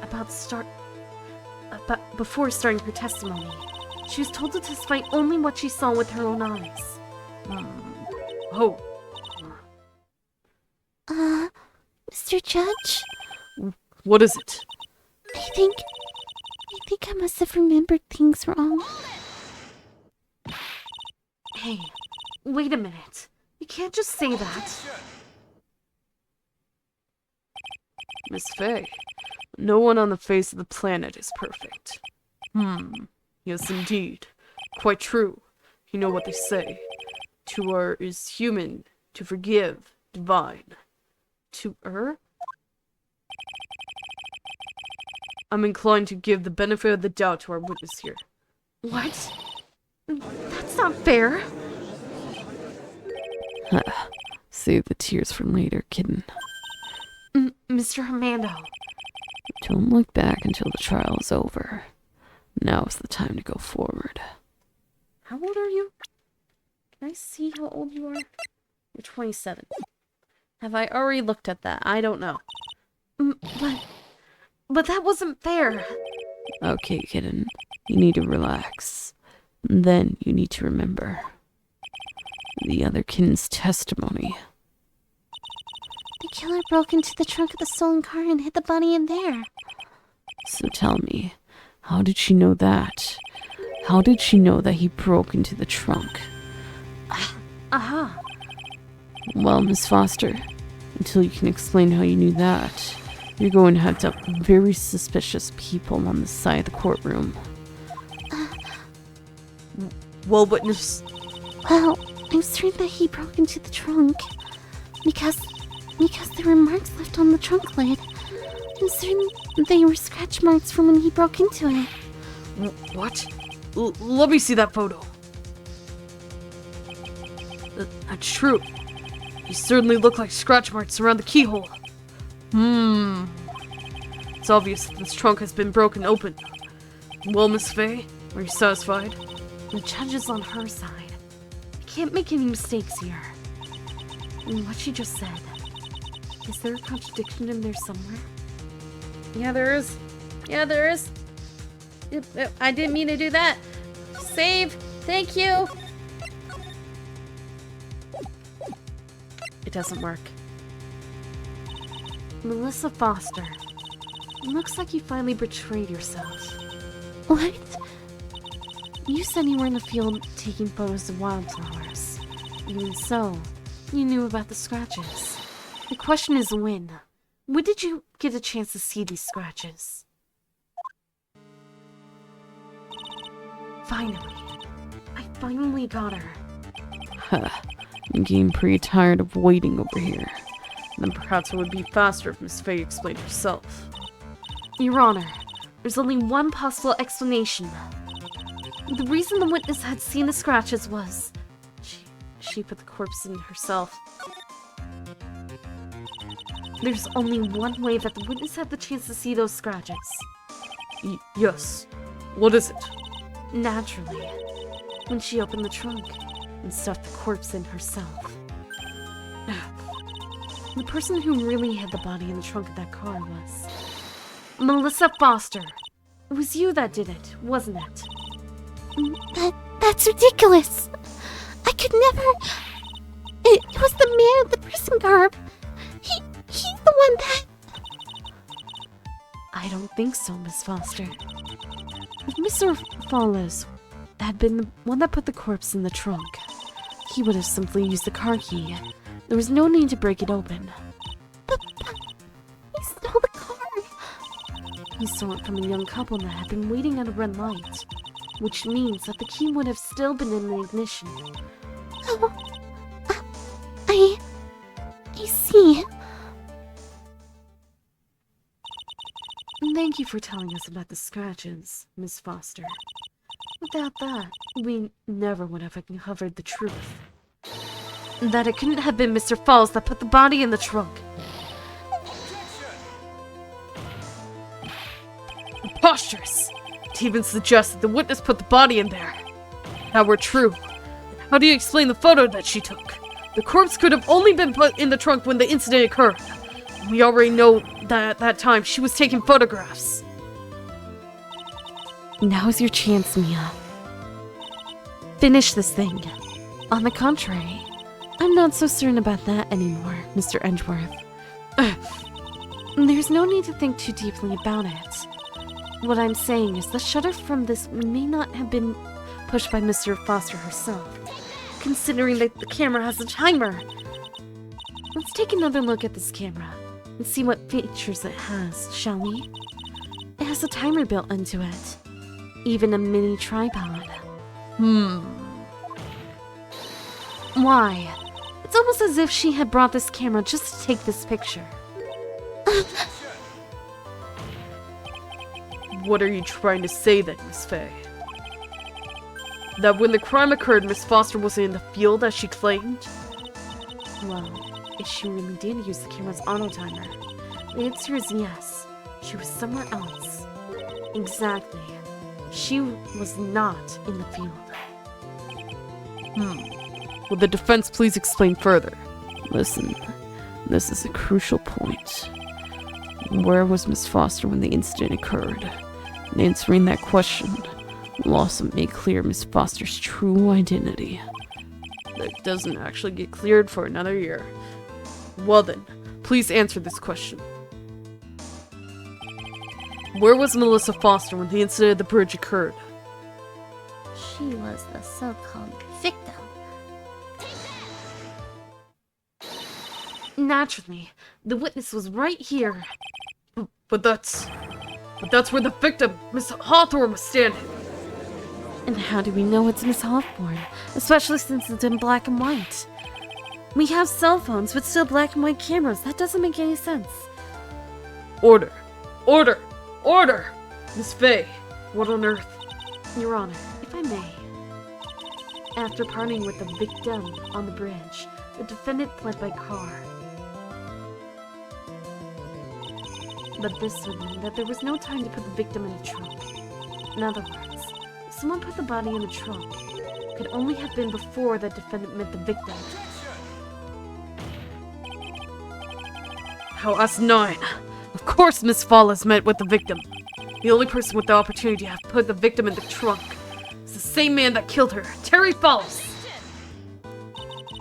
You still don't understand, do you, Mr. Edgeworth? By the time the witness's photo was taken, the victim was already dead. The person in the photo was not Valerie Hawthorne. What? I've never heard anything more ridiculous in my entire life. Stop being so smug! Then who exactly is the victim in this photo? It's obvious, isn't it? It's your own witness. What? It's the only possible explanation. The woman that Mr. Follis met on the bridge that day was not Valerie Hawthorne. It was you, Melissa Foster. Me? Let's remember that was raining and foggy on the mountain that day. Mr. Follis himself believed that the woman in front of him was Valerie Hawthorne. But the defendant knew Valerie Hawthorne very well. After all, she was the woman whose testimony helped get him convicted. But since then, my client has spent 5 years in the federal penitentiary. He couldn't remember exactly what she looked like anymore. You were just saying this up, making this up as you go along.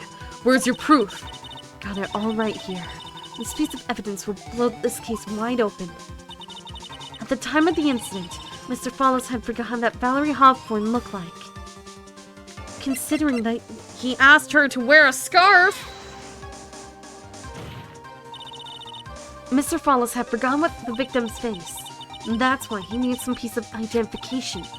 Namely, this muddy scarf. It was Mr. Follis who requested that she wear the scarf to identify herself. And that's already been proven by the note that the victim left. In other words, as long as you were wearing a scarf like he asked, anyone could have pretended to be Valerie Hawthorne. Well, what do you have to say to that, Melissa Foster? If that is your real name. It's probably not. It's Delilah, isn't it?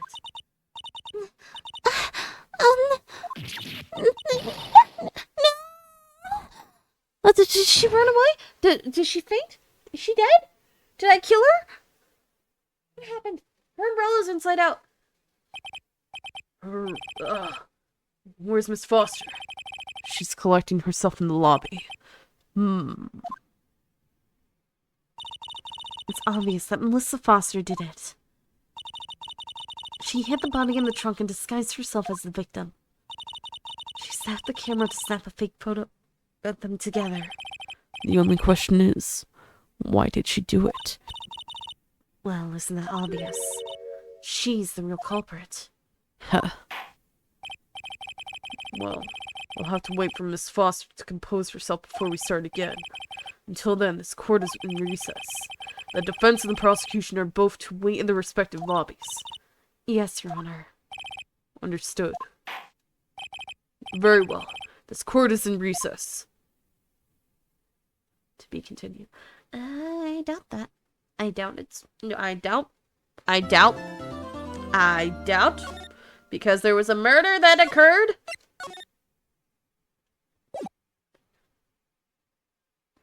Oh, hi. How are you?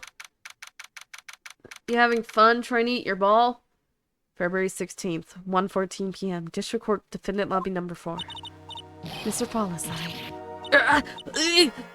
I'm sorry. I'm sorry. I want to say thanks. You're real good. You really hooked me up. Thanks. We're almost there. Once I prove that she committed the crime. Yeah, there's one more big obstacle we gotta get past. Obstacle? Yeah, motive. Why would Melissa Foster kill the policewoman anyway? Motive, huh? Anyway, we're so badly in need of information. Information. Right. What we need the most is info about Melissa Foster herself. All we know is that she's a student studying literature. And one more thing. What is it? Well, the incident that happened 5 years ago, of course. The kidnapping murder case. That zebra boy is on death row for. Zebra boy! I didn't do nothing. I didn't kill nobody. I never lie. Mr. Paulus, in that case, tell us more about it. About what happened 5 years ago. Okay. I trust you. That day, 5 years ago, I dream of it. Every day. It's what got me convicted. It's what's gonna get me killed. What? Why ad break every 2 minutes? What the frick? This picture reminds me everything. Bridge looks the same. Just like then. 5 years ago. Like it could fall apart. Fall apart any minute.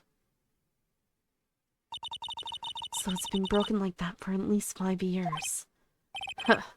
Sorry, buddy. You sound like the one that could fall apart at any minute. It's true. I did. It's true. I did kidnap her. 5 years ago. I kidnapped my girlfriend, Dahlia Hawthorne. Your girlfriend? Huh? Hey, hold on there. Did you say Hawthorne? The victim's last name. Dahlia Hawthorne. Valerie's little sister. What? Are you serious? Wait a second. Wait 1 second. Wait 1 second. Wait, 19... I know. You are not deceased, you are Melissa! How old are you? 25. She's 20! 20! Bad man!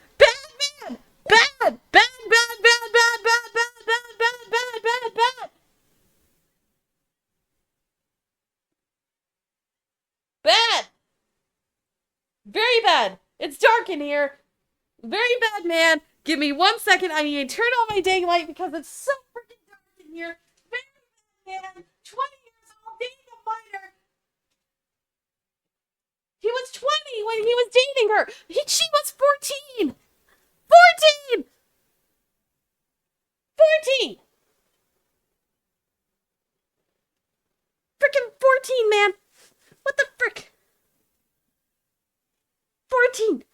That's not like a small issue. That's not a small... She is a minor, and he's been an adult for at least 2 years! You kidnapped a minor who's your girlfriend. No! No! No, no, no, no, no, no, no, no, no, no. And she was 18 at the time. You were 20, she was 18, she was freaking 14!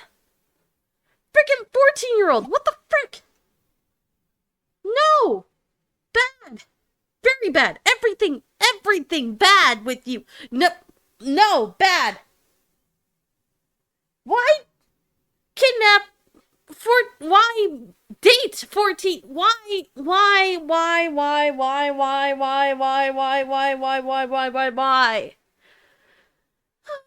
6-year age gap, man, at the very least.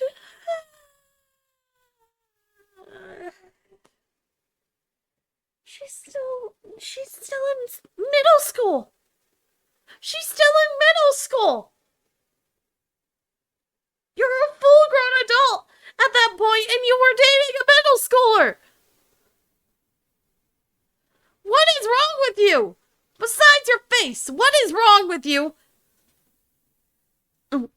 What? Are you serious? The girl. Let her go.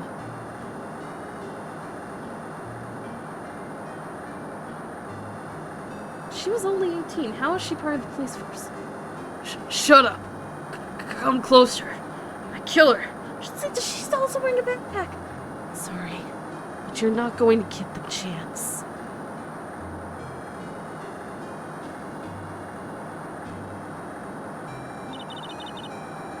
The detective back then was Valerie Hawthorne.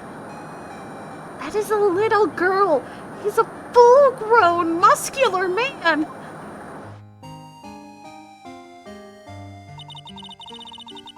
At first, I thought shooting someone for a kidnapping was crossing the line, but if it was to protect her little sister, I can understand why she did it.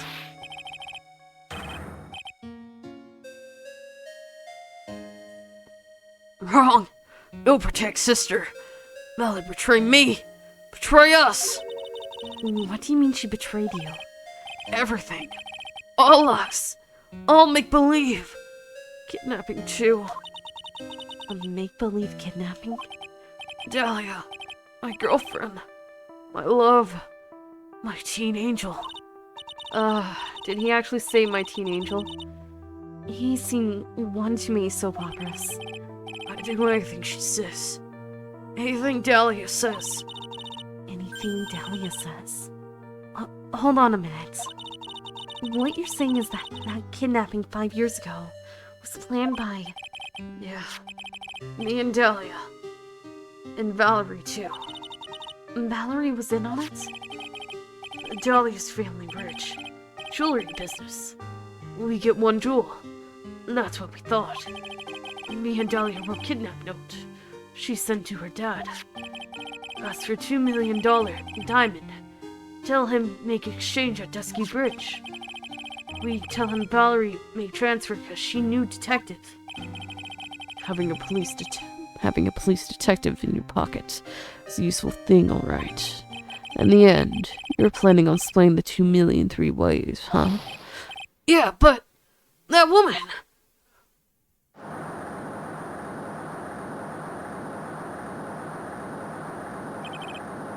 That woman, Valerie, she do it for real. She shot at me for real. Me and Dahlia.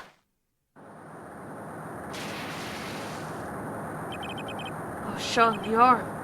Dahlia. She jumped in river.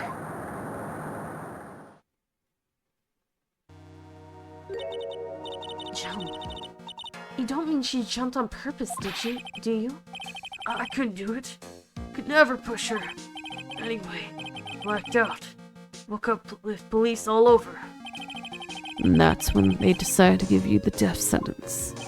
I couldn't believe it. That woman, she betrayed me.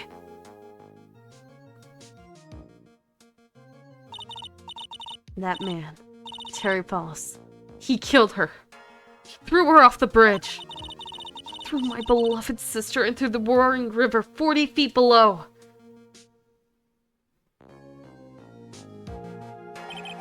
At least 5 years. All I wonder is, why? Why did she lie? That's all I want to know. So that's why you called her. You wanted to hear the truth from Valerie herself. Yes. I forget what she looked like, so I tell her to wear a scarf. I don't want to hurt her. Just ask why. Why? Why did you lie? Why did you betray me? I just want to hear answer come from her mouth. That's all. So that's why. That's why you made a crazy escape like that. Just one thing, Zebra Boy. My senses are tingling all over. Tell me, Mr. Paulus. Where is it? Huh? Where's what? Come on now, kitten. The ransom. The $2 million diamond. Remember that now? Did you give it back to Pops? Then please take it. I don't know. Huh? You don't know? No, really. I don't know. It's gone. With Dahlia. With Dahlia? That day, on the bridge, Dahlia put it in the backpack.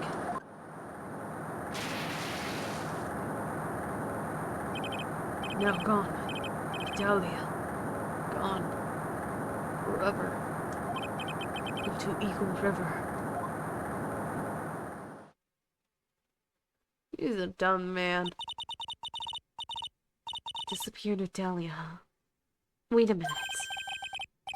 You can come back in now. We're about ready to go. Mr. Fallis, just one more question.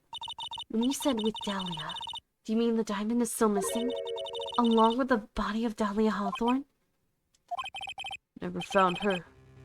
My sweet Dahlia. They never found her. Swallowed by river. Gone. Dahlia. My teen angel. Your teen angel. How old was she anyway? Just 14. 14? I guess you were robbing cradles before diamonds. She plans a fake kidnapping and disappears into the river with a rock worth $2 million. Man, oh man. Angels these days. Fallis, take the fall. Fallis takes the fall. And gets a one-way ticket to death row. Is Dahlia Hawthorne an angel? Is she really a... It's time, kitten. Looks like we have a few more aces up our sleeve now. You bet. Diamond add to the court record. The training wheels come off now, Mia. You've got to strike while the iron is hot. That's one of my rules. Remember it. Oh, you come back just this 14? Yeah, she's 14! February 16th, 1:49 p.m., District Court, courtroom number 4.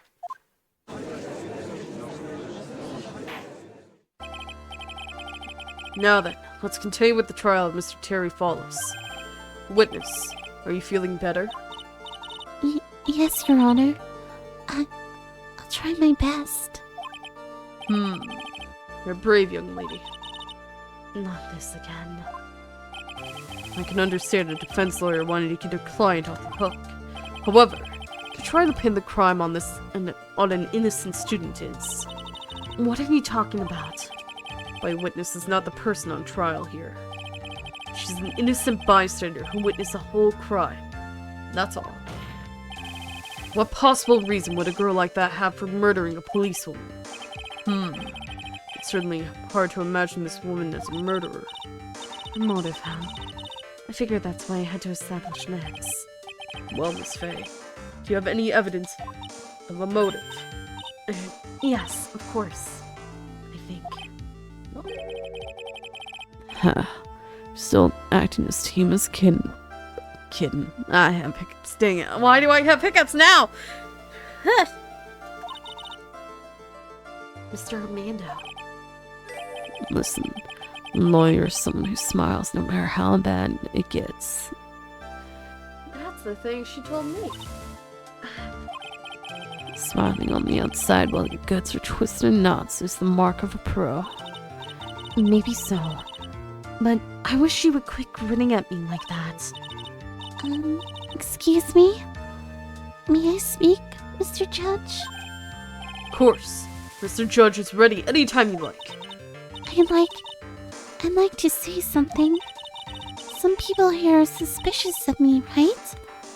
That's why at least I need you, Mr. Judge, to know that's not true. I see. You're such an honest and upstanding young lady.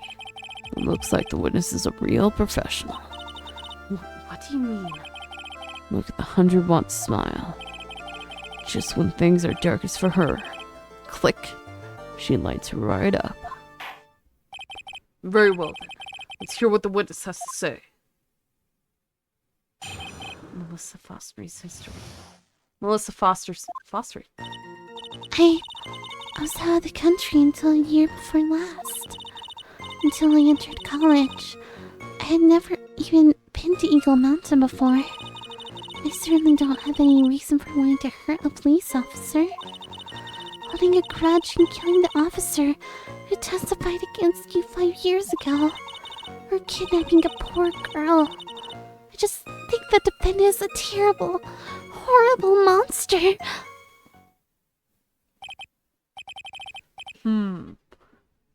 Out of the country, eh? Precisely. Furthermore, she has no possible motive for committing murder. Indeed. Rub to back, kitten. Sharpen those claws and put on your best smile. You bet. Somehow, I had to tie her to this case. Melissa Foster's history.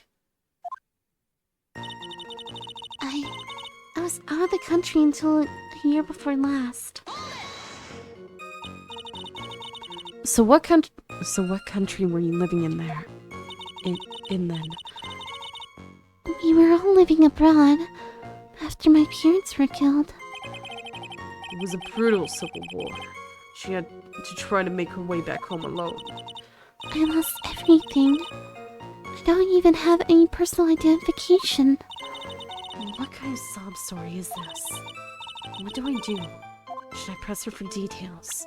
I'm afraid that if I press her, I'm going to get penalized. I don't have enough points to be penalized. So let's go ahead and try. Witness, answer my question. I'll even repeat it for you. What country were you in? Your Honor, this line of questioning is childish. What country she was in and how many languages she may speak are irrelevant here.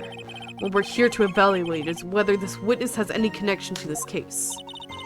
I've lived abroad ever since I was a little girl. That's why I could never have known Mr. Paulus or Detective Hawthorne. Yes, I think we've established that point. Yes, indeed. Very well. Shall we add what you just stated to the official testimony? Yes, please, Mr. Judge. Naturally. I didn't know either the victim or the defendant.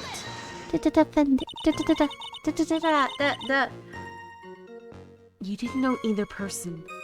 Are you certain of that? Yes. Afraid of mother shying around people. Oh well, that can't be helped. Why is he just agreeing with everything that comes out of her mouth? Because she's pretty. That's the only reason. You get away with a lot of stuff if you're pretty. First time you saw either of them was when you were on the bridge, correct? Yes. It really was a coincidence. Until I entered college. I've never even been to Eagle Mountain before. So what made you decide to go to Eagle Mountain anyway? I just love being outdoors. Picnics, hiking, you know, that sort of thing. You don't look like much of a hiker to me. You do look like a digger of sorts. A gold digger, to be precise. The Eagle Mountain is a 2-hour drive from here. No trains run through there. There are plenty of mountains that are closer and easier to get to. Well, I went there once with the college hiking club. I love it. I fell in love with its stark, desolate beauty and its cold, yet romantic gloominess. I didn't know you were such a goth. By the way, what's the name of your college? The prosecution objects to any questions that involve the witness's private life. All that matters is that she is a material witness to a crime. Material. The witness doesn't need to respond to a question that are clearly malicious in intent. Thank you. She's really gone too far. Miss Faye, you're treading on thin ice here. I hardly said anything. Talk about sensitive. I certainly don't have any reason for wanting to hurt a police officer. Perhaps, but your behavior that day was very suspicious. Not only have you contradicted yourself in the court, but you know things you shouldn't. For example, the scratches on the trunk of the car. Well, that's... Unfortunately, Miss Faye, your last statement proves nothing. Oh, really? Why is that? The witness came to the police station once to identify the suspect.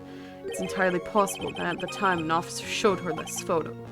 It seems like a rather serious mistake. That's the oldest trick in the prosecutor's book. That's not fair. that wicked inmate. I'll never be able to forget that horrible day. Holding a grudge and killing the officer who testified against you 5 years ago. A grudge. Well, the policewoman's testimony was crucial, wasn't it? Crucial in getting the defendant sentenced to death. Yes, and that's precisely why he harbored such deep anger against her. So much anger that he forgot his own guilt. My client has always maintained that he's innocent of those charges. He seems rather forgetful. Your client, I mean. Not only did he forget about what he did, but he forgot the poor policewoman as well. What do you mean by that? Your client. You forgot what the detective looked like, right? It's too bad for her that he didn't forget what her testimony as well. Well, she's right about that. Mr. Follows is kind of forgetful. I need to save just to be safe. Just to be safe, because sometimes these kill me. You said you forgot what the detective looked like. What do you mean by that? Well, you can't tell who she was without some kind of identification, right? Quite right. That's why the victim was wearing a scarf as identification. If I had been wearing a white scarf that day, and he probably would have tried to kill me. That's true. He's clearly a bitter man. He's a clearly stupid man. And that stupid man has been taken advantage of. That's it. He's just a stupid man. Stupid and grooming man. This is bad. Mr. Follows' reputation just keeps getting worse and worse. Sometimes it's best not to poke too deep. What should I do with that last statement?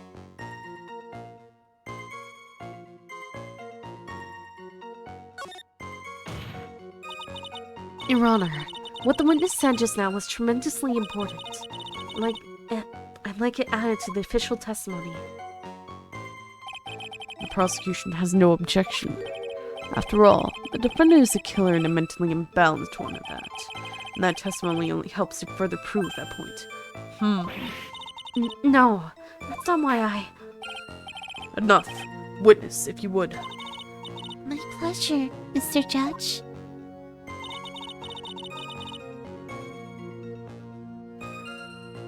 I guess I'm lucky I wasn't wearing a white scarf. What do you mean by lucky? Oh, it's February now. Everyone is wearing scarves. I had accidentally worn a white scarf like he said. Then you yourself might have been killed. That would have been a terrible loss for this world. Looks like you pressed too hard this time, kitten. Mr. Armando. Keep looking around you, and you're going to lose sight at the finish line. Justice is blind, but she's not deaf. Sometimes you have to know when not to talk. Or kidnapping a poor girl. Just think the defendant is a terrible, horrible monster. You knew about that incident? But weren't you out of the country until the year before last? Well, I saw a report about an escaped convict on the news. They had an in-depth report about his whole history. So you were still living abroad 5 years ago, is that right? Yes. I can't let her get away with these lies. Listen to me. She's neck deep in this whole thing. Somehow, I'm just going to have to get her to show the court her true self. Can we see the other photos she took?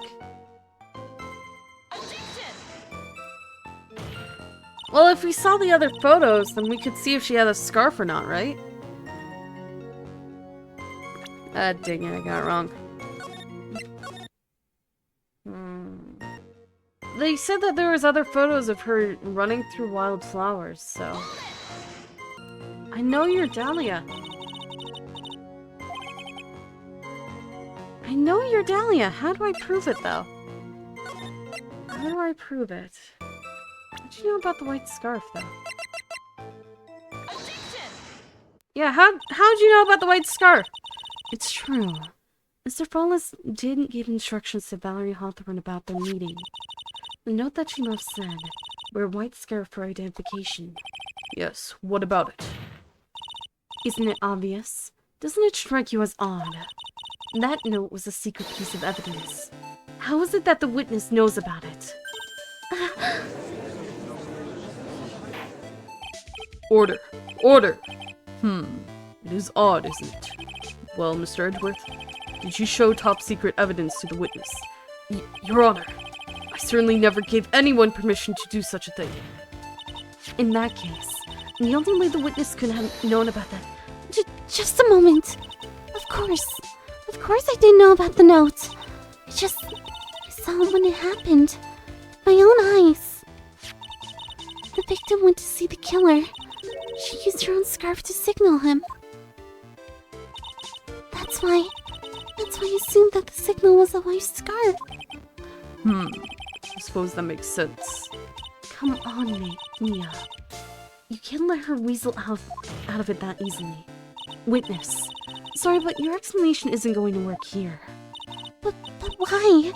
It's true. That's what I saw. Impossible. There's no way you could have seen the victim use a white scarf to signal him. Considering it's not even white at all. What evidence do I have of this? What is this evidence? Wait a second. Wait.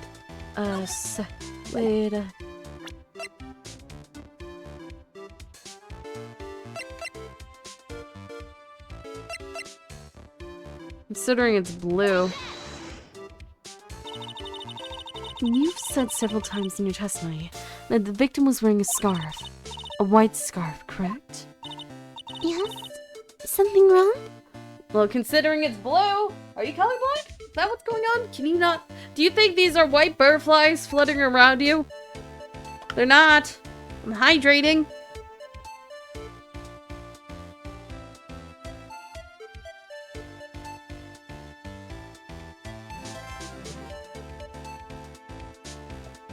There. Hydrated. You happy?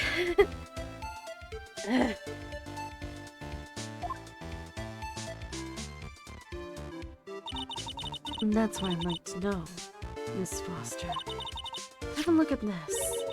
It's the victim's scarf.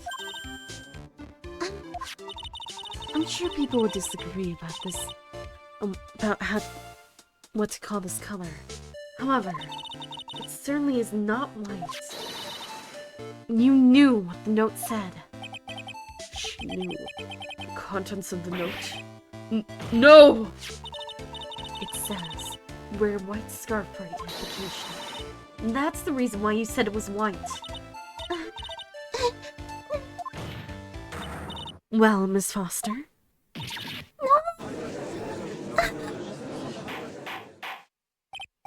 Order. Order. Order!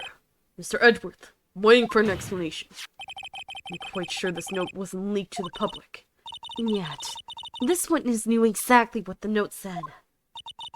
At the time of the murder, the number of people that knew were quite limited.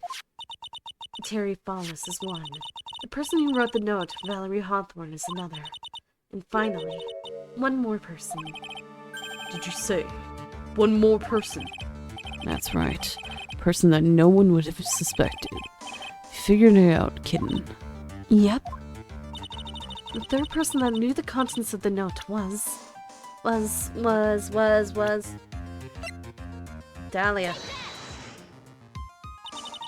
And that person is Dahlia Hawthorne. Dahlia Hawthorne. Never heard that name before. Look at the victim's note. This is what it says. Talk to Dahlia. Tell her this time. There's her name right there. What's this? So who's this person? This Dahlia Hawthorne? Miss Faye must be desperate if she's trying to bring the dead back to life. The dead? Dahlia Hawthorne was the victim's deceased younger sister. She was killed in a crime 5 years ago. Killed in a crime? You don't mean... Yes, she was kidnapped and killed by Terry Falls.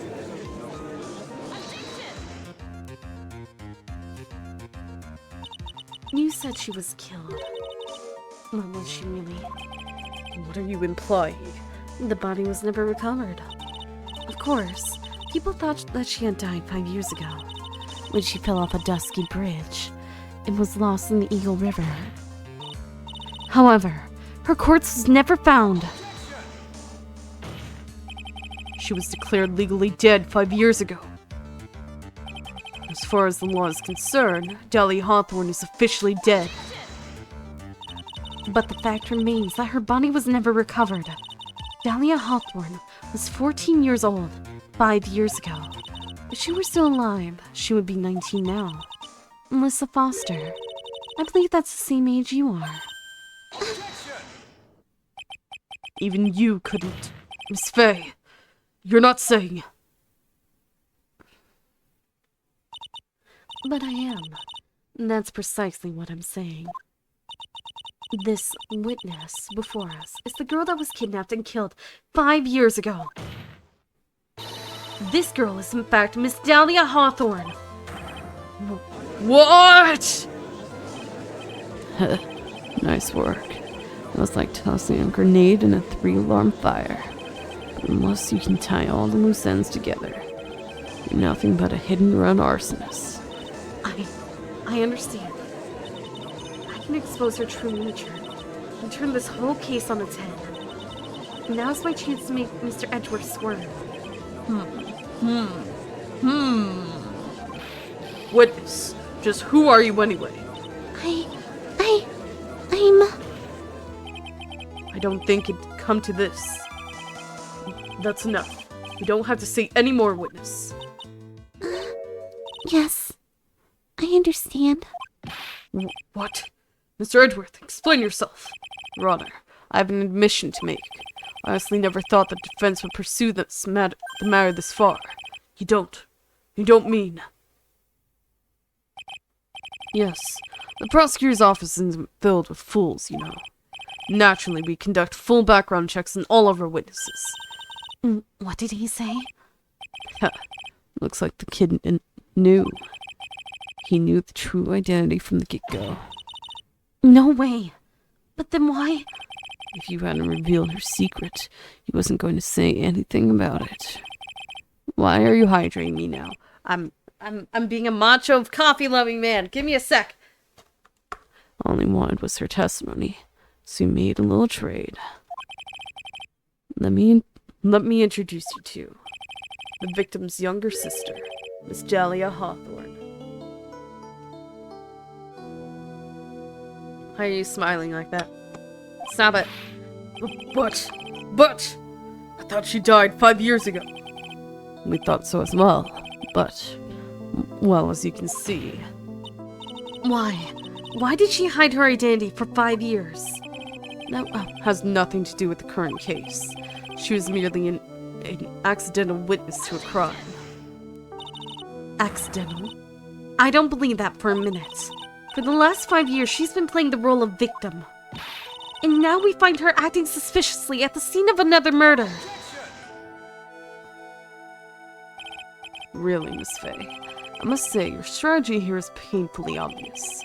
You're trying to pin your client's crime on an innocent witness in order to win. At any cost. How dare you? Please, let us take a moment to think. 5 years ago, this girl was kidnapped and nearly killed. But even worse than that, 5 years later, Dahlia Hawthorne lost something much more precious. Her big sister. Miss Faye must be insane to have suggested that she murdered her. What? I'm inclined to agree with the prosecutor's logic. Miss Faye, do you have any evidence to back up your aspiration? What possible reason would this witness have for killing her beloved sister? Well, you see, I thought I was winning. Somehow he's turned it around on me.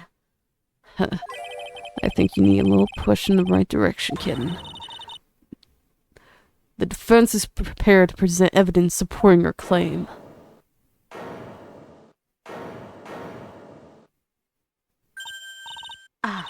That wasn't me. It was this guy. This crazy coffee addict. Who's objecting? It's you. I think we've heard enough empty threats from you, old man. What makes you think they're empty, boy? Because your protege looks like she's sweating bullets. I am sweating bullets. You think you're in a tough spot, huh? Of course. Aren't I? No. You've just arrived at the moment of truth, that's all. Whether you win or lose, that's up to you. Up to me. The rashness of youth. How charming. This coming from someone younger than me. Now then, let's not waste any more time. Miss Faye, what motive would this witness have for murdering her own sister, Valerie Hawthorne?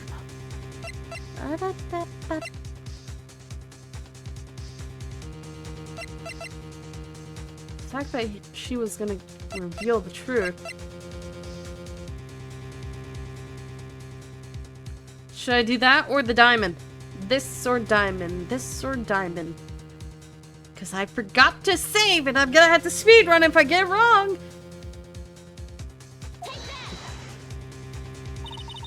The story starts after Terry Fallis escaped. Oh, I was right. Oh, thank goodness. He called Valerie and told her he wanted to meet. This is the note she left. It says, talk to Dahlia. Tell her this time. The whole truth must come out. Valerie Hawthorne gave Dahlia a warning. She told her she was going to reveal to the world the whole truth. The whole truth. There was a dangerously important secret between Valerie and Dahlia. That's the reason Dahlia felt that she had to kill Valerie. To keep her mouth shut permanently. A terrific story, Miss Faye. If you like fiction, that is. Line the court, Miss Faye. What was the secret that was so important? Where's your evidence? Dahlia and Valerie Hawthorne and Terry Fallis. There's only one important secret that connects them all. Oh yes, I know the secret. Your Honor, the defense would like to request further testimony. What testimony? Regarding the kidnapping 5 years ago. We believe it will explain a lot of things, such as the nature of the important secret between the Hawthorne sisters. Very well. I'll grant your request for further testimony. And it will be painful for you, but can you enlighten us once more, my little mate, please?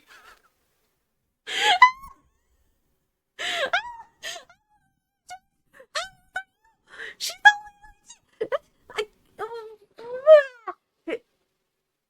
Okay, dude, what the frick is wrong with you? What is wrong with everybody? Everybody has issues. Okay. Yes. I'll try, Mr. Judge. Putting on the old charm one more time. Putting on the old charge. Putting on the old charm one more time, Dahlia. But this will be the last time you hide behind your womanly wills. Even though I know I lose this case. I know I do. 5 years ago.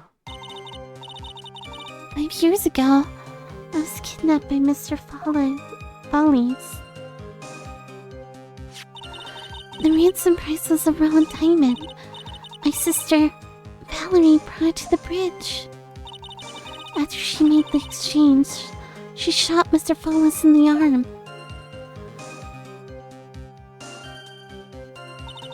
That's when Mr. Follis tried to kill me by shoving me off the bridge from behind. I survived. I was afraid I might be kidnapped again for my family's money. So I decided to change my identity and start a new life. The kidnapping left her emotionally scarred. With her sister's help, she left the Hawthorne family and started all over again. And we're to believe after all that, she murdered her sister? Preposterous! Thank you, Mr. Edgeworth. Miss Faye? Yes, Your Honor. As you've heard, the witness is still traumatized from the kidnapping. I'll ask you again to be extremely gentle in your cross-examination. No. Mr. Edgeworth got the jump on me again. If we're not allowed to fight, let's twist some arms. Listen up. You still got that info. That's ace up our sleeve. What info? Come on, kitten. Don't say you forgot already. The fact that the kidnapping 5 years ago was staged. That's right. It was a fake kidnapping. Terry Fallis told us that in the lobby. I'll do anything she says. Anything Dahlia says. What he's saying is that the kidnapping 5 years ago was planned by... Yeah. Me and Dahlia. And Valerie, too. Yes, that's it. The fake kidnapping is your best shot, Mia. That's her secret. 5 years ago.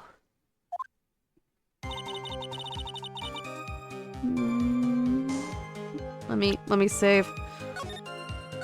I'm on very thin ice right now. I used all my health.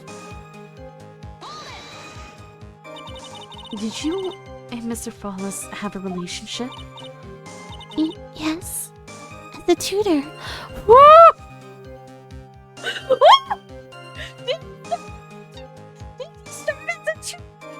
It works! You were tutoring him, Mr. Fallis? No, of course not. Don't be ridiculous. Mr. Fallis came to the house to tutor me. That makes sense. 5 years ago, she was only 14. He probably came up with the kidnapping plan during that time.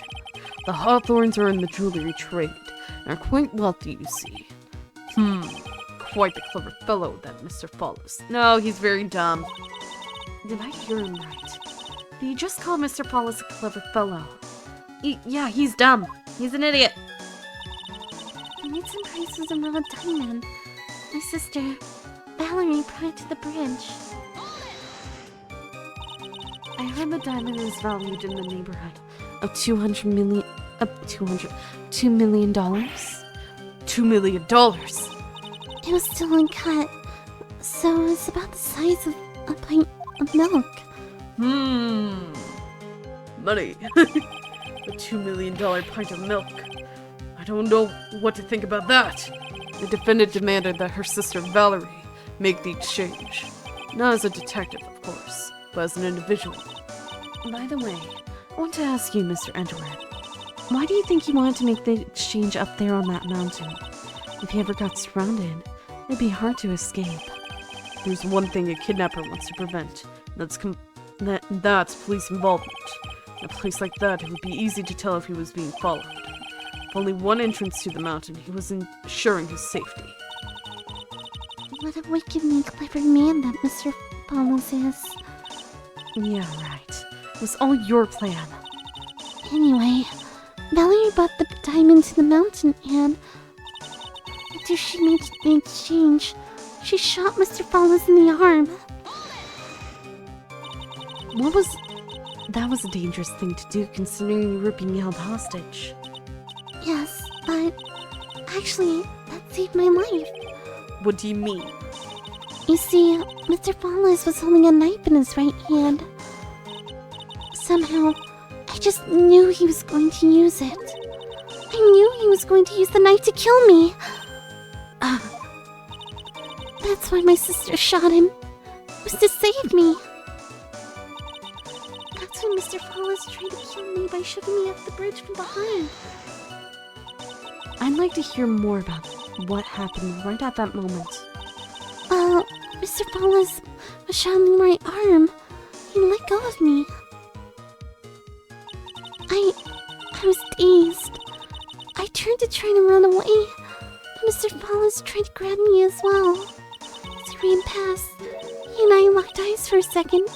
He gave me a large, bloodthirsty grin. Bloodthirsty grin. Oh! And in the next instant,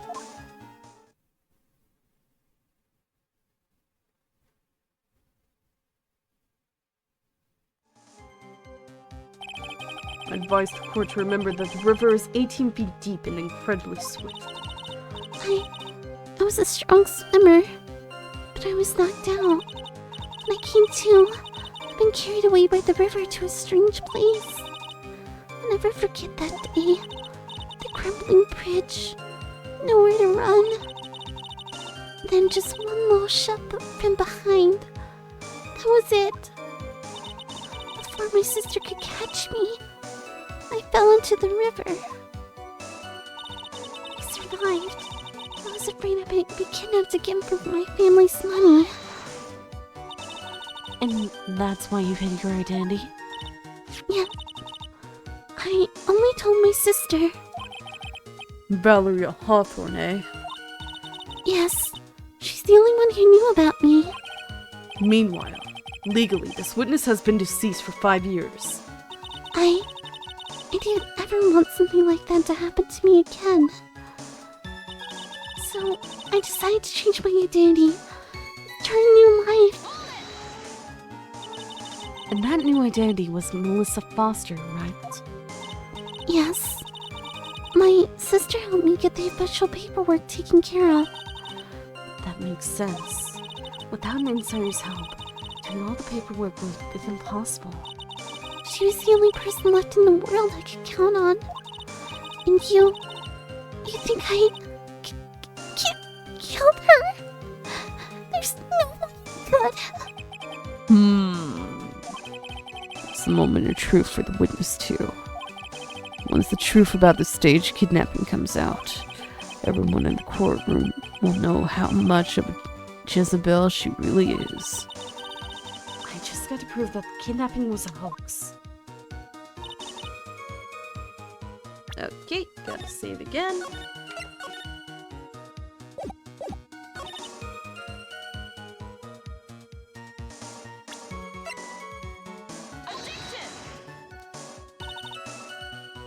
Nope, that's not right. I know it's got something to do with the diamond. Nope. Gotta be the diamond! It's gotta be! It's gotta be the diamond. Diamond! Except this one. Ah, dang it. I'm convinced the diamond has something to do with it! Well, clearly it does, but still. That's not either.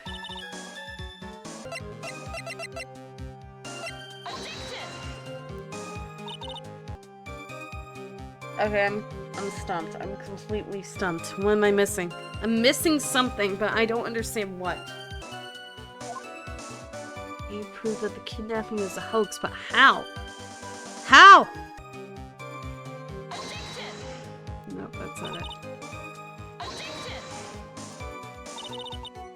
No, that's not it.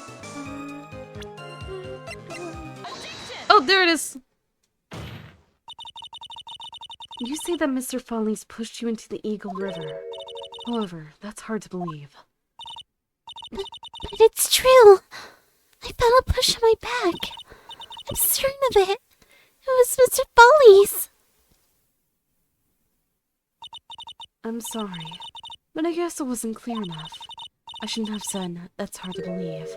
I should have said that's impossible. I presented it at random.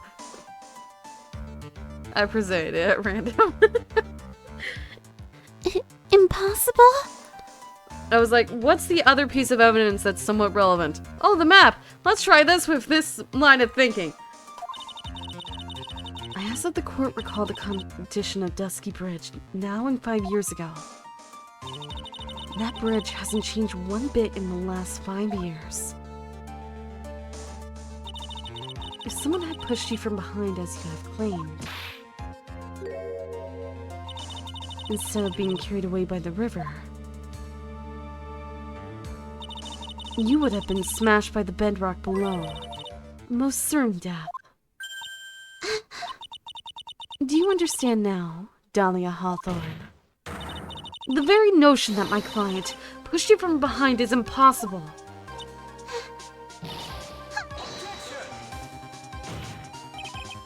Your Honor, this event occurred 5 years ago. Why? For all we know, the water level in the river may have been higher back then. But it's 40 feet from the bridge to the river. A small change in the water level wouldn't have made a difference.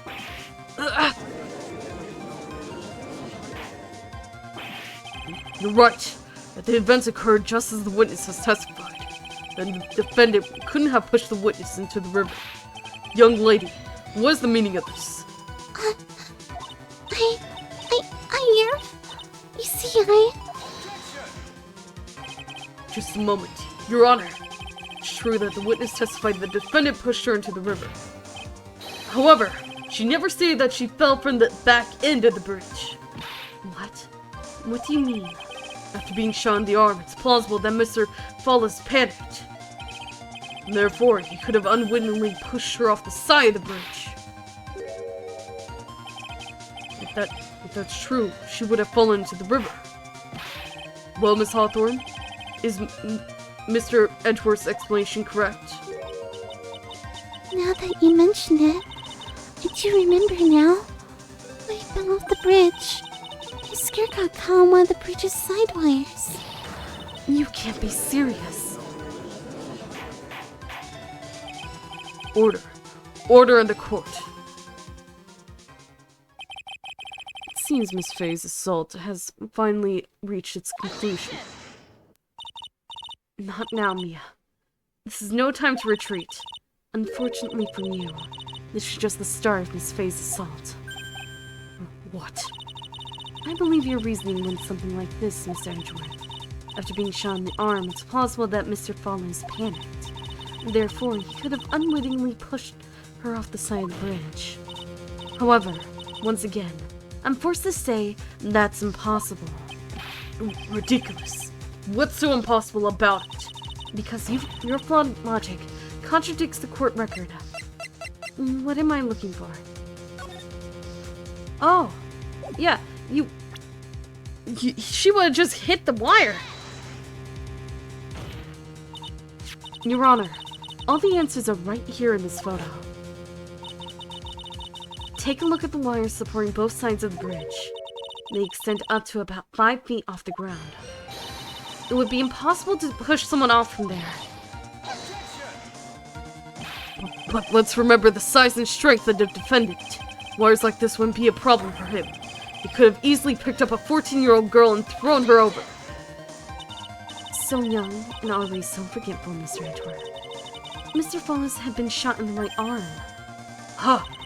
And more importantly, Valerie Hawthorne had her gun trained on him at point-blank range. Ugh. So, Mr. Follis throwing the witness off the bridge. That is clearly impossible. God! Order. Order! What is the meaning of this? Dahlia Hawthorne, you jumped into the Eagle River intentionally. What? What is this? A tiger, apparently. What was that? Indeed. What do you mean by such a ridiculous remark? Yeah, it's ridiculous. My sister was there to help me. She had a gun and handcuffs. She could have saved me. Jumping into a raging river like that would have been suicide. Perhaps, but still, that's exactly what you did. You were probably confident that you could handle the swift current. But even more so, the witness had a much more compelling reason for jumping into the river. Oh, then what was it? What was so important that she'd want to jump into the river? The witness is still alive. This fact alone explains everything. This is why she risked her life by jumping into the rapids of the Eagle River. The $2 million diamond that I knew had some relevance 5 years ago. Something else disappeared along with Dahlia that day. The item that Valerie brought up the mountain with her. The $2 million diamond. No, it can't be. Yes, Dahlia had it all planned from the beginning. The $2 million. She was going to keep it all for herself. She forced Mr. Follis to help her fake the kidnapping.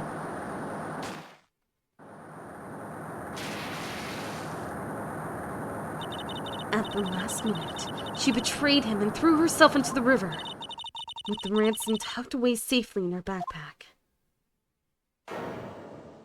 Oh, she's going dark again. Why is that? It's simply ridiculous. As ridiculous as your theories. Order. Order. Order! Your Honor, 5 years ago, the witness was only 14 years old. Do you really think a 14-year-old is capable of such a demonic plan? This woman is a demon. And there was one more person who helped make a demon out of her. Her sister, Valerie Hawthorne. You mean the victim was involved in the kidnapping plot as well? But she was a detective then. You're saying she participated in her sister's kidnapping? Precisely.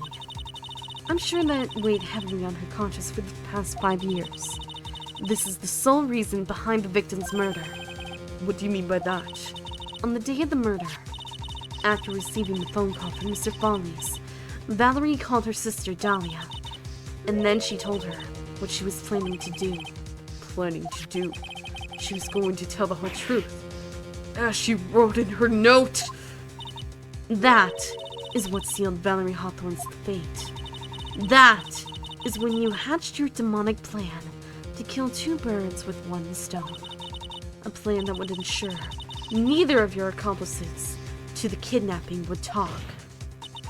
And that is why you killed your sister, Valerie Hawthorne.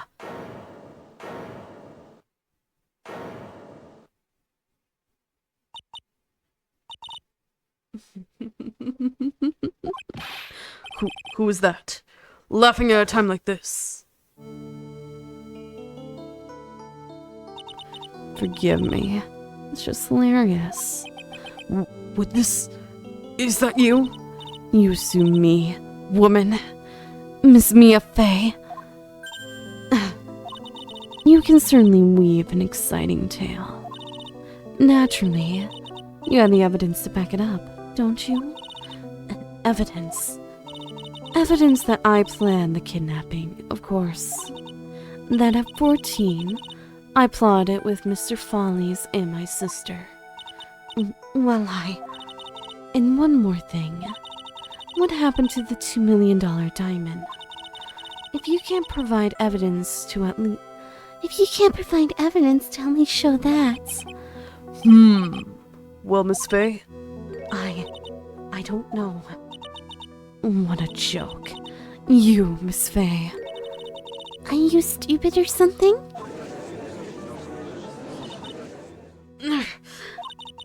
How can I prove a fake kidnapping that happened 5 years ago? I don't even have decisive proof of Valerie Hawthorne's murder.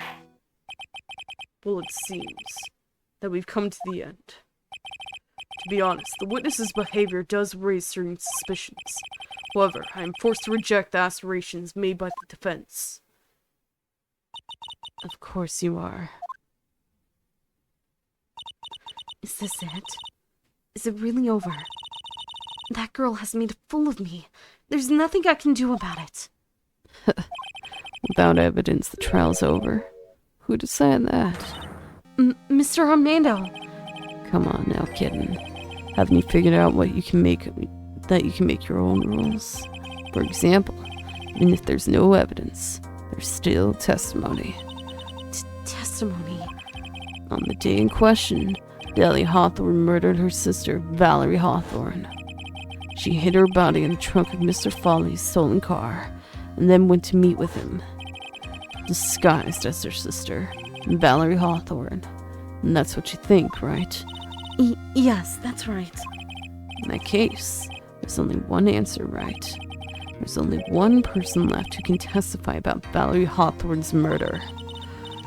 Since there's no proof, there's only one thing left to do. Who's the one person who can testify to that demon woman's crimes?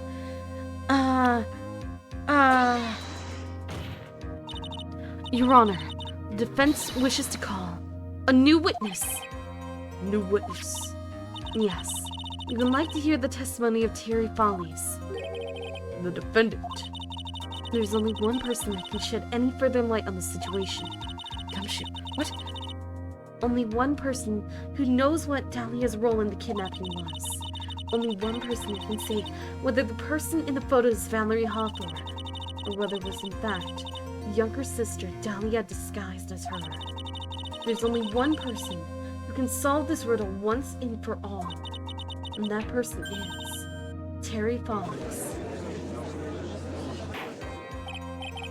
Well, Mr. Edgeworth, what is your take on this? Why not? The prosecution has no objection. Very well. Bailiff, bring the defendant to the witness stand. This is my last chance, Mr. Follies. My last chance to establish Dahlia's guilt. You're all I have left. So please, don't make a fool of yourself like Phoenix did, all a year later. Defendant, you've heard everything that's been said up to this point, yes? I don't believe it. No way. Dahlia died 5 years ago. Valerie betrayed me. Mr. Follies, I don't know what she said to you 5 years ago, but one thing is clear. Dahlia is very much alive, and you were used for $2 million. That's not true. Mr. Follies, there's only one question I want the answer to. 2 days ago on Dusky Bridge, who did you meet? Was it Valerie Hawthorne, or was it Dahlia Hawthorne? Dahlia, did you betray me? 5 years ago, she promised never, ever betray each other. Terry. Dahlia! It's true. You are alive. You don't trust me anymore? It makes me sad. Tell the truth. The real truth. I believed in you. I shouldn't need to say it.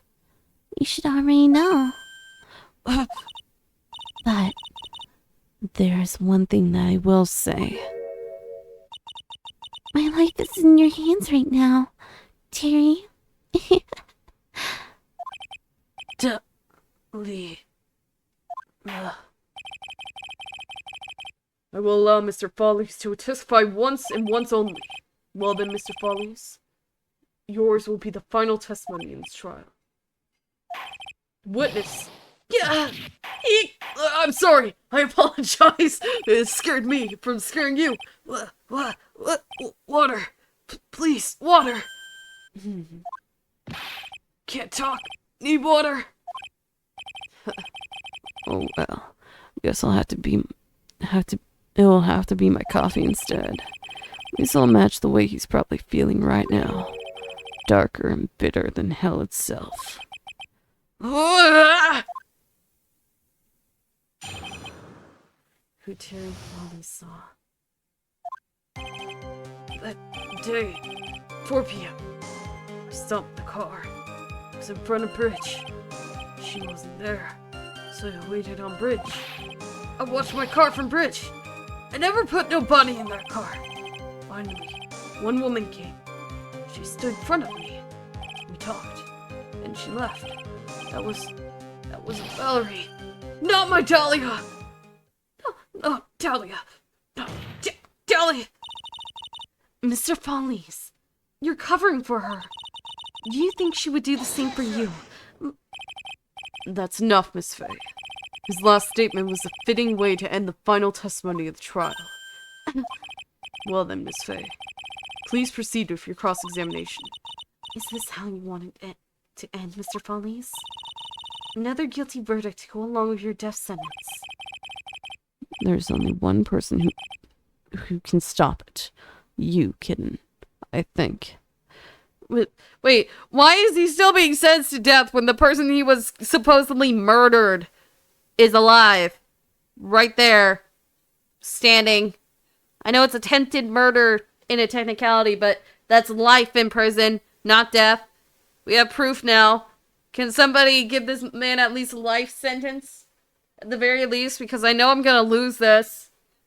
Because the case I did the other day said that I lost this case. And Edgeworth had a perfect street until Wright.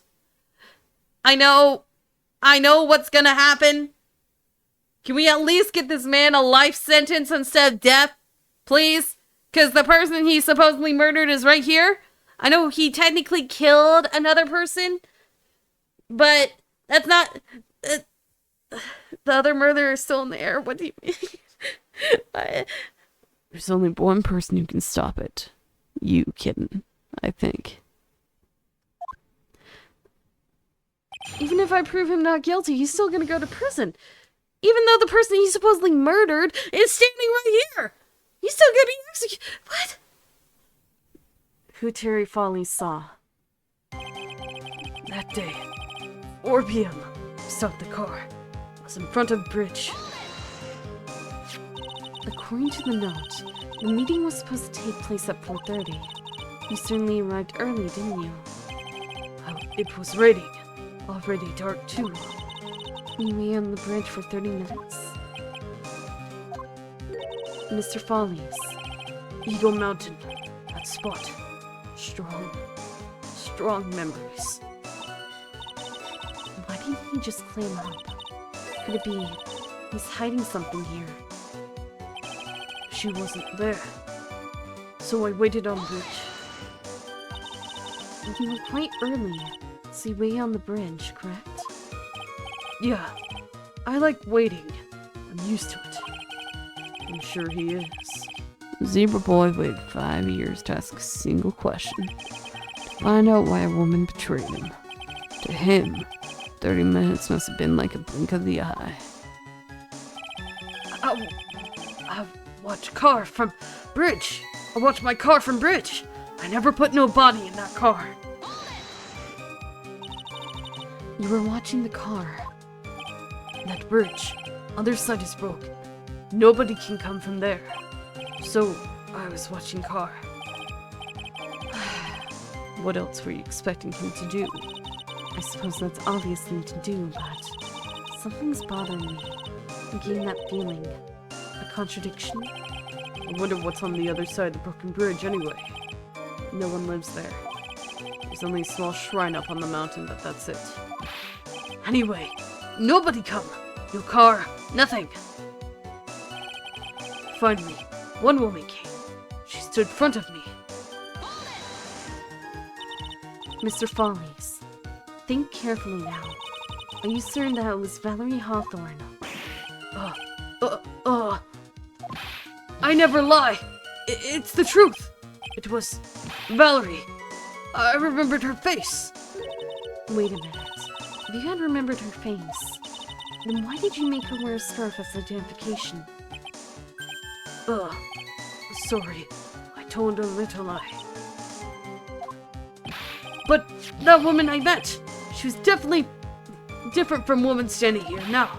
She was different. It was Valerie. We talked, then she left. What did you talk to her about anyway? Mr. Follies. Valerie told the truth at the kidnapping 5 years ago. She said someone needed to take the blame for it. That was all I could think to do.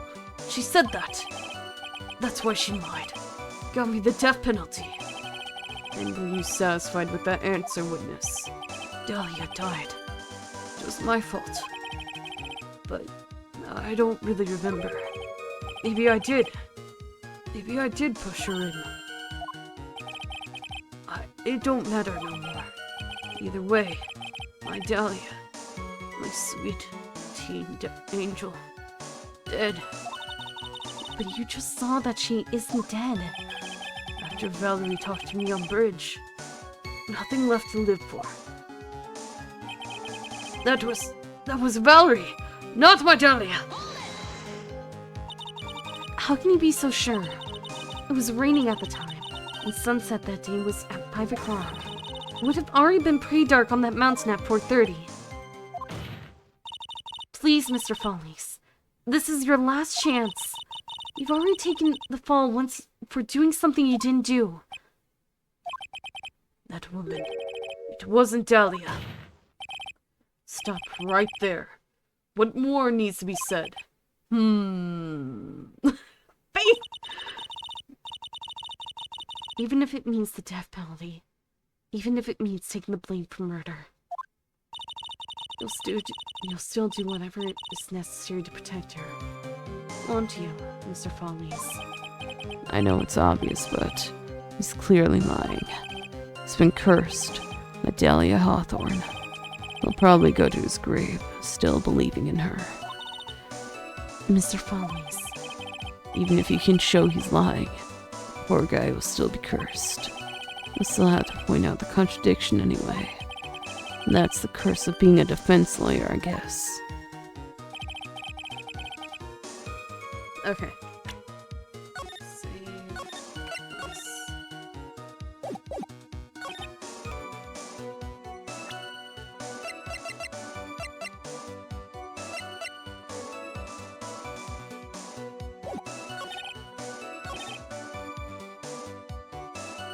What about here? Oh, there it is. Because the photo, I was thinking about the photo because he said she was in front of him and he was already there and waiting, but there was something wrong. There was something going on. So, when you got to the bridge, no one had arrived, huh? So you waited on the bridge. You're sure of that? Yeah, I'm sure. You're sure, huh? Well then, I'm sure too, Mr. Follies. I'm sure that you're lying. Huh? What? What? Oh, I would love to hear your rationale on this, Miss Faye. You want to know who arrived at the bridge first? Just look at this photo. It's perfectly clear. Obviously, the person that came first would be the one at the end of the bridge, right? But that's the victim at the end of the bridge. Precisely my point. In other words, Mr. Follies, you must have arrived at the bridge after she did. Mr.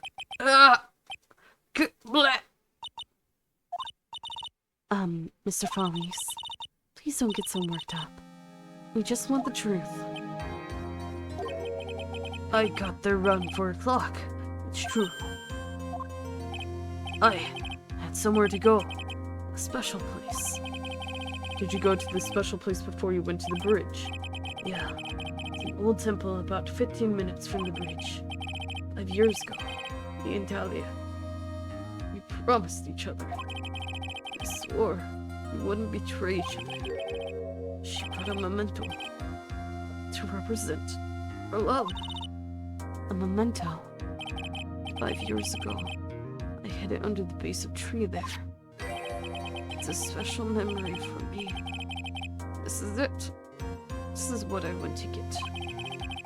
And this little bottle on the necklace is your memento. It's quite charming, but it looks empty. Your Honor, you heard what my client said. He arrived at the scene at 4 o'clock. But he then left his car unattended and walked away. He was gone for approximately 30 minutes. With that much time, Dahlia Hawthorne could have easily hidden the body in the trunk of his car. No! Indeed. There certainly was enough time for that. I've still got a chance. Mr. Follies, there's no mistaking it. Mr. Follies. Are you dying? Are you dying? Ooh, you dying. That's enough. Please. Are you dying? Witness. I promised you. 5 years ago. whatever happens, we can't trust each other no more. Then, we're supposed to drink bottle. No! Stop this trial! Your Honor, we need a recess. I was stupid. Couldn't keep promise. So I did it. I drank this. No, we are so close. Just a little more. I was going to prove your innocence. No, don't want that. Don't trust self. Maybe kill again. Kill sweet Dahlia again. Mr. Follies! Mr. Armando. Thanks for the coffee. Mr. Follies!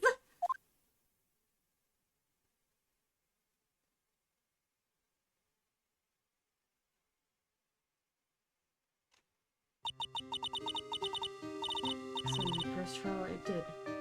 Suddenly and tragically, it ended with no winners, only losers.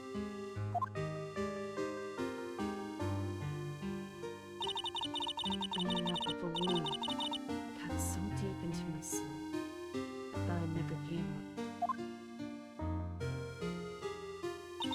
I'm sure it was the same for the young prosecutor as well. But one person, the true criminal, Dahlia Hawthorne, she left the courtroom with a secret smile on her demonically sweet face.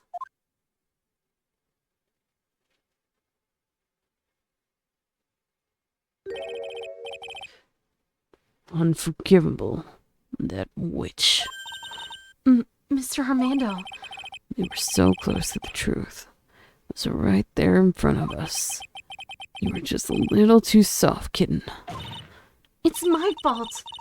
All my fault that Mr. Follies killed himself. Don't cry, kitten.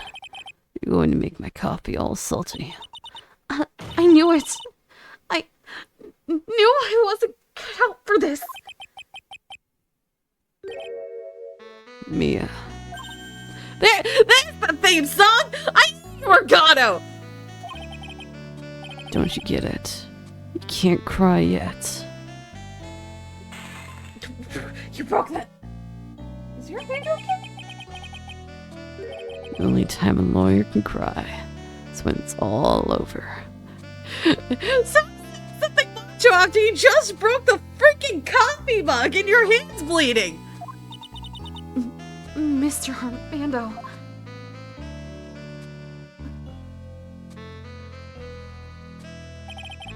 No matter how tough the case, no matter how bitter the memories, they always fade over time.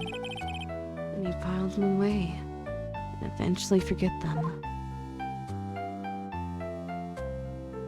Don't I start dating him now? Oh, it's me. 1 year later, this very same courthouse. I, myself, got wrapped up in that case.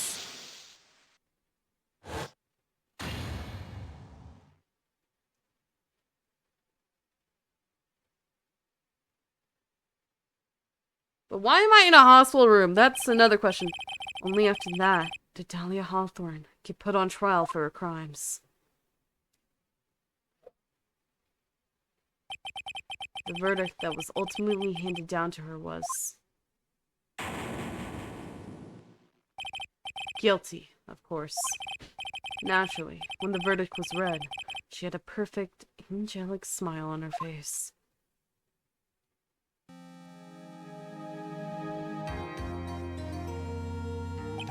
It was finally all over. At least, that's what I thought at the time. Unfortunately, I couldn't have been more wrong. What do I mean? It's been 5 years. And now, something that has happened that's made me remember all this. What happened? What's going on? What's going on? What happened? Why don't you tell me?